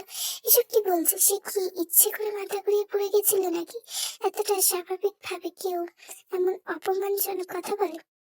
সে ফুস করে শ্বাস ছাড়লো, তারপর নীরবে তাকিয়ে রইল পুলের দিকে। পিছনের বাড়ি পিছন তখন পুলে ডুবেছিল। কিছু মুহূর্ত পর উঠে এলো, চুল থেকে টপ টপ করে পানি পড়ছে তার। মাংসাশী মাংসগুলো ফুলে ফুলে পেয়ে উঠেছে বারংবার। মুখ পিঠের শক্ত পেশিগুলো উকিয়ে দিচ্ছে কায়রাকে দেখাতে। পিছনের গা বেয়ে নেমে আসছে স্বচ্ছ ফোঁটা। সূর্যের শেষ আলোয় যেন মুক্তের মতন ঝিকঝিক করছে প্রতিটি পানির বিন্দু। পিছন একবার এপাশ ওপাশ আছড়ে নিল, তারপর আবার ডুব দিয়ে উঠলো।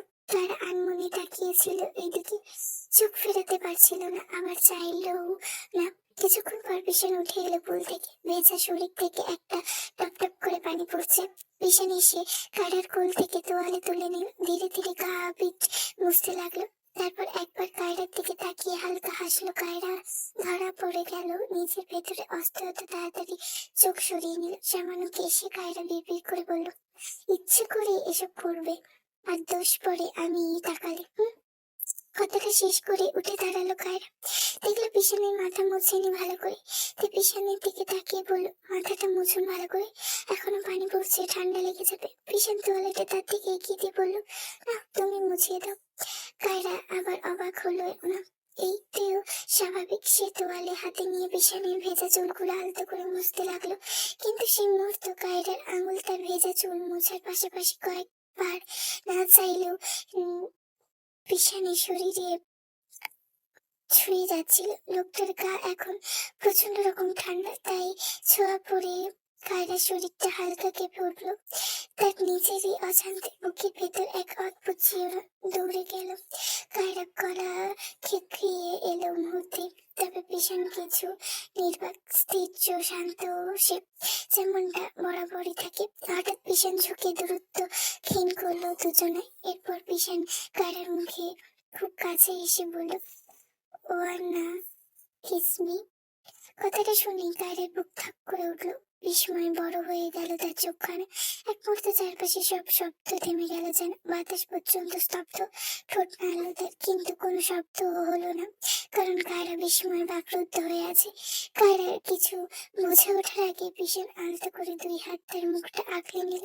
তারপর ধীরে গম্ভীর আকাঙ্ক্ষায় নিজের অদর ছুঁয়ে দিল কায়রার ঠোঁটে। একটা দীর্ঘ আবেশময় চুম্বনে হারিয়ে গেল দুজন। সময় যেন সত্যি থেমে গিয়েছিল তখন। বাইরে সন্ধ্যা নামছিল ধীরে ধীরে, অথচ তাদের ভেতর অন্য ঝড় বয়ে যাচ্ছিল।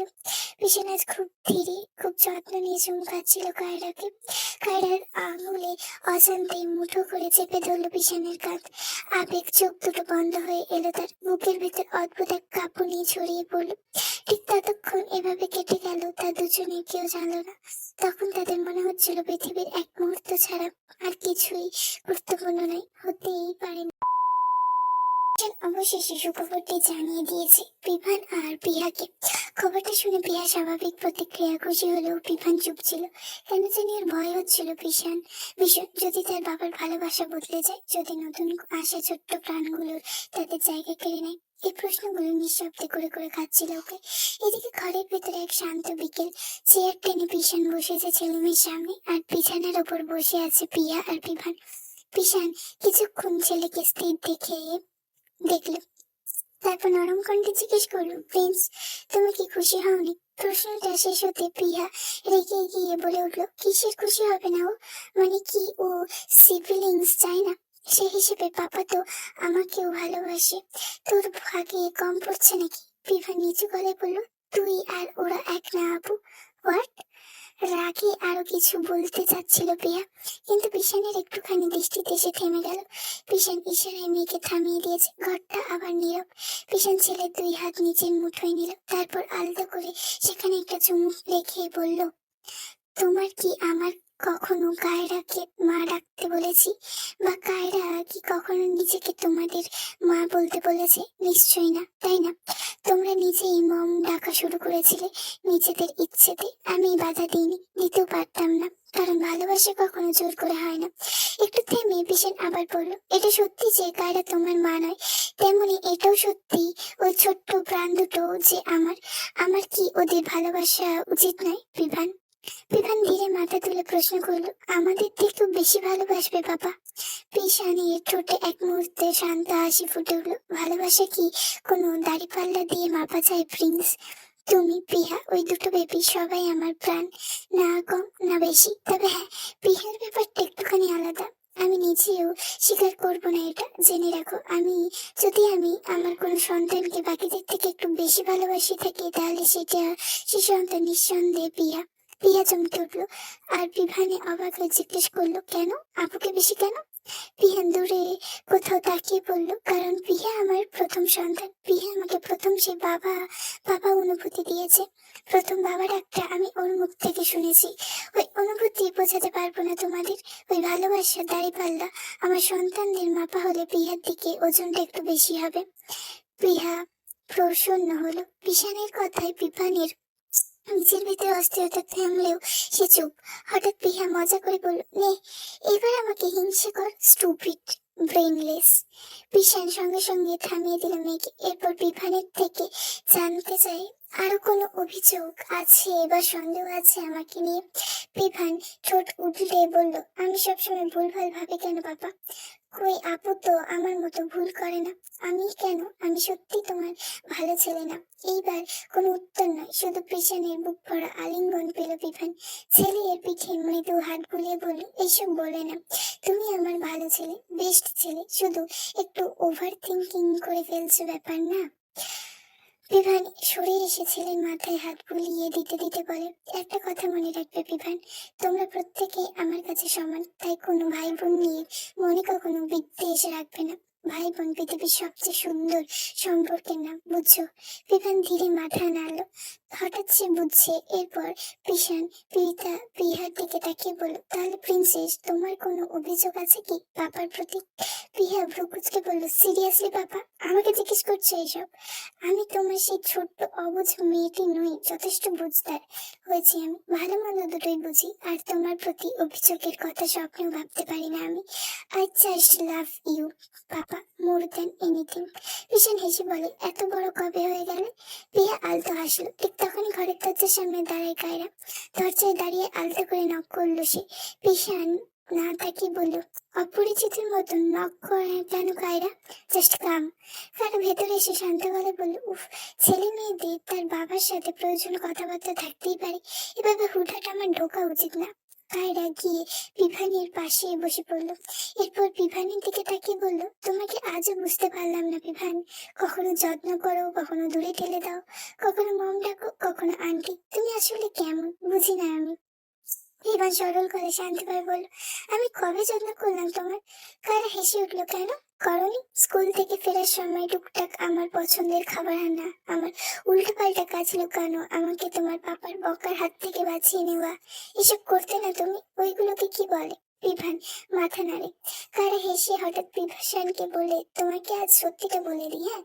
কিছুদিন আগে ভাবের বাসায় যাওয়ার সময় আপনার গাড়ি নিয়ে গিয়েছিলাম, কিন্তু ফিরেছিলাম গাড়ির পেছনের কাঁচ ভেঙে।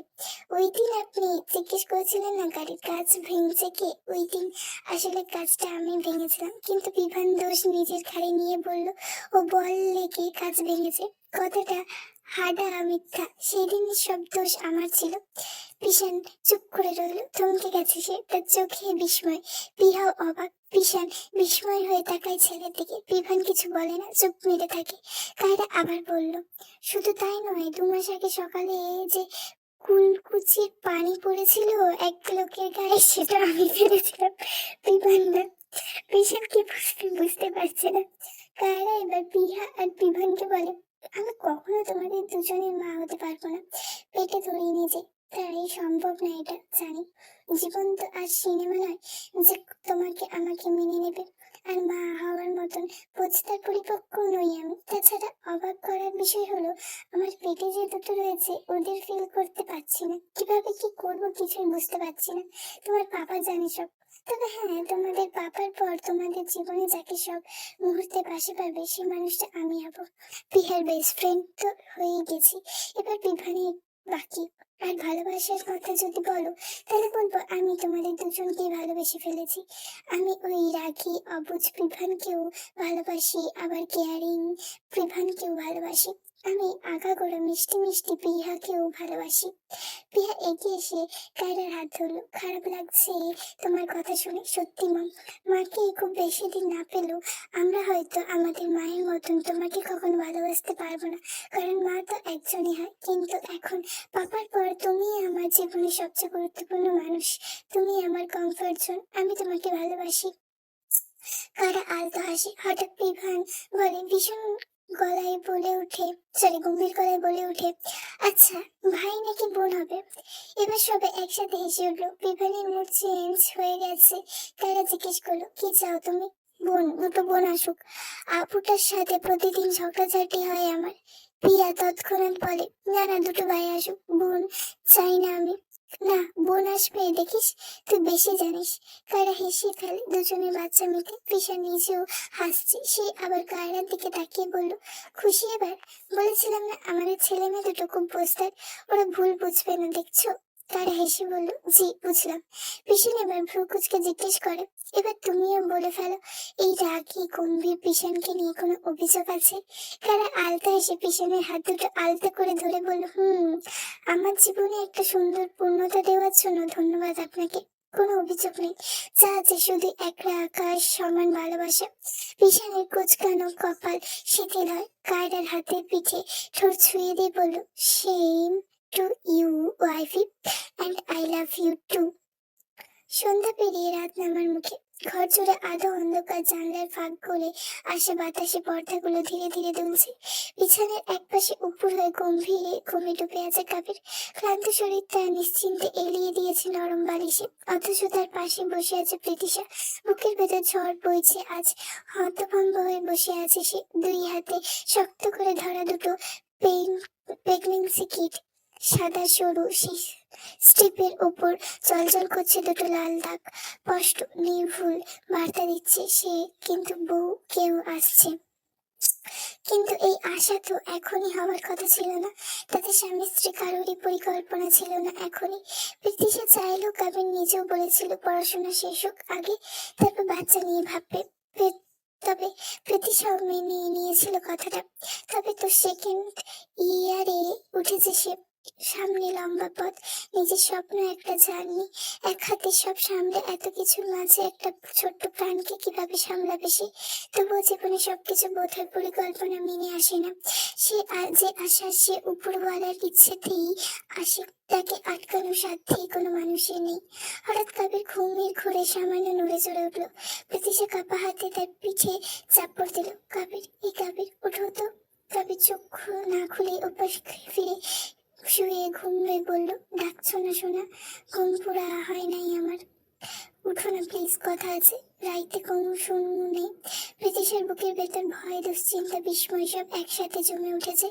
রাগ হয়ে বেরিয়ে এলো। প্রীতিশা কাবিরকে টলাতে না পেরে প্রায় চিৎকার করে বলে উঠলো, আর কতবার ডাকলে উঠবে তুমি? তোমার বাচ্চা হবে আর তুমি আরামে ঘুমাও? এমন আতঙ্কিত চিৎকারে কাবির বিদ্যুৎপৃষ্ট হয়ে উঠলো। ধরপড় করে বিছানা ছেড়ে উঠে বসলো সে। এলোমেলো চুল, বিস্মিত চোখে তাকিয়ে রইল প্রীতিশার দিকে। প্রীতিশা কি বলবে একটু আগে ভুল শুনলো না তো আবার? কবি সত্যি অবিশ্বাস্য গলায় বলল, প্রীতি কি বললা তুমি? প্রীতিশা ধীরে ধীরে হাত বাড়িয়ে কি দ্রুত দেখালো। গালটা কেমন কেঁপে উঠলো তার। এই দেখো, একটু আগে টেস্ট করছি, দুইটা পজিটিভ দেখাচ্ছে। তবে তাড়াহুড়ো করে ছো মেরে কিট দুটো হাতে নিল। কয়েক সেকেন্ড চুপচাপ তাকিয়ে রইল লাল দাগগুলোর দিকে। ও বিশ্বাস করতে পারছে না। তারপর অবিশ্বাস মেশানো বিস্ময় বলল, কেমনে হইল এটা? প্রীতিশা সঙ্গে সঙ্গে চোখ গোল করে তাকালো। কিভাবে হলো মানে? ফাঁসিলামি করছো আমার সাথে? পর মুহূর্তে কাবির আর নিজেকে সামলাতে পারলো না। হঠাৎ এগিয়ে এসে দুই হাতে শক্ত করে জড়িয়ে ধরলো প্রীতিশাকে। আর তখনই মেয়েটা ভেঙে পড়লো। কাবিরের গায়ের শার্ট দুই হাতে চেপে বুকের ভেতর মুখ লুকিয়ে হু হু করে কেঁদে উঠলো সে। আমি না বুঝতে পারিনি ও এসে যাবে। কিভাবে যে ঘটলো এসব আমি কিছু জানি না। তোমার দোষ সব। কাবির হেসে ফেললো। সেই হাসিতে বিস্ময় আছে, সুখ আছে, অদ্ভুত এক কাঁপা কাঁপা আনন্দও আছে। সে প্রীতিশের মুখটা তুলে দুই গাল আলতো চেপে ধরে গুনগুন করে গান গেয়ে উঠল কাবির। ঘটনা এমনি ঘটে না ও বন্ধুরে, এক হাতে তালি বাজে না। এমন গান শুনে কাঁদতে কাঁদতে হেসে ফেললো প্রীতিশা। নাক টেনে কাবিরের বুকে হালকা ঘুষি মারলো। ছি, অসভ্য গান। এখন অন্তত মজা করো না কাবির, সিরিয়াস হও একটু। কাবির এবার সত্যি শান্ত হয়ে গেল। মজা সরিয়ে রেখে ধীরে ধীরে প্রীতিশার মাথাটা নিজের বুকে টেনে নিল। বড় একটা নিঃশ্বাস ফেলে ফিসফিস করে বলল, আচ্ছা আর মজা করো না, একটু এভাবেই থাকো তো, বুকে থাকো কিছুক্ষণ। প্রীতিশা নিঃশব্দে মাথা নেড়ে পড়ে রইল কাবিরের প্রশস্ত বুকের ওপর। কাবির বুকে ধুপধাপ শব্দটা আজ কেমন অন্যরকম লাগছে। কিছুক্ষণ পর কাবির নরম গলায় জিজ্ঞেস করল, বাচ্চা, সংসার, আমি সব একসাথে সামলাইতে পারবা তো? প্রীতিশা এক মুহূর্ত দেরি করলো না। কাবিরের হাত শক্ত করে চেপে ধরে মাথা নাড়ালো। পারবো, সব পারবো। তুমি শুধু আমার পাশে থাকো সারা জীবন, আর কিছু না। কাবির উত্তর দিল না, শুধু মেয়েটার মাথার গভীর মমতায় একটা চুমু এঁকে দিল। জীবন একের পর তার কাছে অনেক কিছু কেড়ে নিয়েছে, তবে শেষমেশ জীবনে আবার ফিরেছে ভালোবাসা, ঘর, শান্তি। আর এখন তাদের দুজনের মাঝখানে বেড়ে ওঠা এক টুকরো পূর্ণতা, অপূর্ণতা মানুষ দুটো অবশেষে সম্পূর্ণ হলো, পূর্ণ হলো। রাতটা ছিল অদ্ভুত শান্ত। শহরে কোলাহল অনেক দূরে কোথাও থেমে গেছে। ছাদের এক পাশে মাদুর পেতে বসেছে কায়রাব, কায়েসি, কায়ান আর ছোট্ট কৌশিক। আকাশ ভরা তারা, হালকা বাতাস আর নরম চাঁদের আলোয় মিলেমিশে রাতটা করে তুলছে কোমল। কায়ান জিদ ধরেছিল বলেই তার ছোট্ট একটা পাটি পেতে বসিয়ে দেওয়া হয়েছে কোলে। কৌশিককে নিয়ে সে এক দৃষ্টিতে তাকিয়ে আছে ভাইটার মুখের দিকে। সেই দৃষ্টিতে কৌতূহল আছে, মায়া আছে, আর আছে অদ্ভুত এক দায়িত্ববোধ, যেন পৃথিবীর সবচেয়ে মূল্যবান জিনিস এখন তার কোলে। কৌশিক অবশ্য কিছুই বোঝে না। ছোট্ট হাত পা নাড়িয়ে কখনো হাওয়ার আঁকিবুকি কাটছে, কখনো চোখ পিটপিট করছে। আর কায়ান মনে মনে ভবিষ্যৎ সাজিয়ে ফেলছে যে ভাইটার একটু বড় হলেই ওরা একসাথে দৌড়াবে, ঘুরবে, খেলবে, ছাদ জুড়ে হইচই করবে। শিশু মন তাই খুব আগ্রহী। সে দৃশ্য দেখে কায়েসির ঠোঁটে ধীরে এক হাসি ফুটে উঠল। মাতৃত্ব মানুষকে কেমন নরম করে দেয়। আগে যে মায়ের সামান্য কথাতেই তেড়ে আসতো, রেগে যেত, আজ সে একই মানুষ হয়ে কত শান্ত। বাচ্চাদের থেকে মানুষ সরিয়ে বাসে বসা কায়রাবের দিকে তাকালো সেও তাকিয়ে আছে। যাদের আলো লোকটার চোখ মুখ আজ অদ্ভুত কোমল লাগছে। কাশি একটু সরে এসে কায়রাবের এক হাত জড়িয়ে ধরলো, মাথাটা রাখলো তার কাঁধে। তারপর খুব শান্ত স্বল্প ধন্যবাদ কায়রাব ঠোঁট বাঁকিয়ে দুষ্টু গলায় বলল, কেন? তোমাকে তুলে এনে বিয়ে করার জন্য। কায়েসির সঙ্গে সঙ্গে মাথা তুলে তাকালো, চোখ দুটো কেমন গোল হয়ে গেছে। ত্রস্ত চোখে চেয়েছে কাশি। আপনার কি আমার সাথে কোনো ভালোভাবে কথাই বলতে ইচ্ছে করে না? সবসময় খালি ঝগড়া করতে মন চায়। তারা ভেসে উঠলো, সেই হাসিতে পুরোনো দিনের ছেলে মানুষই লেগে আছে। বলল, তা না, আসলে আমার সেই পুরোনো রাগী তেজে কাশিটাকে খুব পছন্দ ছিল। ওই মেয়েটার মধ্যে অন্যরকম একটা ব্যাপার ছিল, ইউনো। কাশি ভ্রু কুচকিয়ে তাকালো। তার মানে এখন আমাকে ভালো লাগে না আপনার? সেটা নয়, আসলে তোমার মতন মানুষ পেয়ে আমি সত্যিই ধন্য হয়ে গিয়েছি। সো কথাগুলো শুনে কাশি চোখ চিকচিক করে উঠলো। নরম তৃপ্তি। সে আবার কথাটা শুনে মাথাটা এলিয়ে দিল কায়রাবের কাঁধে। বাতাসে এবার কেমন এক ঘর ভরা সুখের গন্ধ। কিছুক্ষণ নীরব থাকার পর কায়রাব ধীরে বলল, আজ কাবির ফোন করেছিল, আমরা চাচাচাচি হচ্ছি। কাশি এক মুহূর্তে চুপ রইল, তারপর ঠোঁটের কোণে খুব মৃদু হাসি ফুটিয়ে বলল, সুখে থাকোরা। এই ছোট্ট কথাটার মধ্যেও কত না প্রার্থনা লুকানো, কিন্তু কিছু সম্পর্ক দূরে গিয়েও মনের ভেতর নরম জায়গা দখল করে রাখে, যেখানে রাগ থাকে না, থাকে শুধু নিঃশব্দ শুভ কামনা। উপরে আকাশের দিকে তখন ধীরে ধীরে মেঘের আড়ালে লুকছিল, আর ছাদের সেই ছোট্ট পরিবারটাকে দেখে মনে হচ্ছিল সুখ আসলে খুব বড় কিছু না, প্রিয় মানুষগুলোর পাশে নির্ভর হয়ে বসে থাক পারার নামই সুখ। সে সুখ ধরা দিয়েছে কায়রাবের পরিবারেও। 8 বছর পর। 8টি বছর সময়ে নদীর মতন বয়ে গেছে। এক সময়ে যে ঘরটা গভীর ভারী ছিল, আজ সেই ঘর ভর্তি কোলাহল। মানুষের সংসার বেড়েছে, পুরনো মানুষগুলো একটু বড় হয়েছে, সম্পূর্ণগুলো আরো একটু গভীর হয়েছে। ড্রয়িং রুম জুড়ে ছোট ছোট করে কাপ, প্রবীণ আর প্রকৃতি, পিশান আর কায়রার সন্তান। এক ছেলে এবং এক মেয়ে হয়েছিল ওদের। পিশান আর কায়রার সংসারে আল্লাহ একসাথে ছেলে মেয়ে দুটোই পাঠিয়েছে, যেন বিভান আর বিহার অসম্পূর্ণ ইচ্ছে দুটো পূর্ণ করতেই তাদের আগমন। বিভান পেয়েছে ছোট্ট এক আদুরে বোন, আর বিহা পেয়েছে আদুরে এক ভাই। দুজনে ইচ্ছে পূরণ হয়েছে আল্লাহ। বর্তমানে দৌড়াতে দৌড়াতে আচমকাই হোঁচট খেয়ে মেঝেতে পড়ে গেল প্রকৃতি।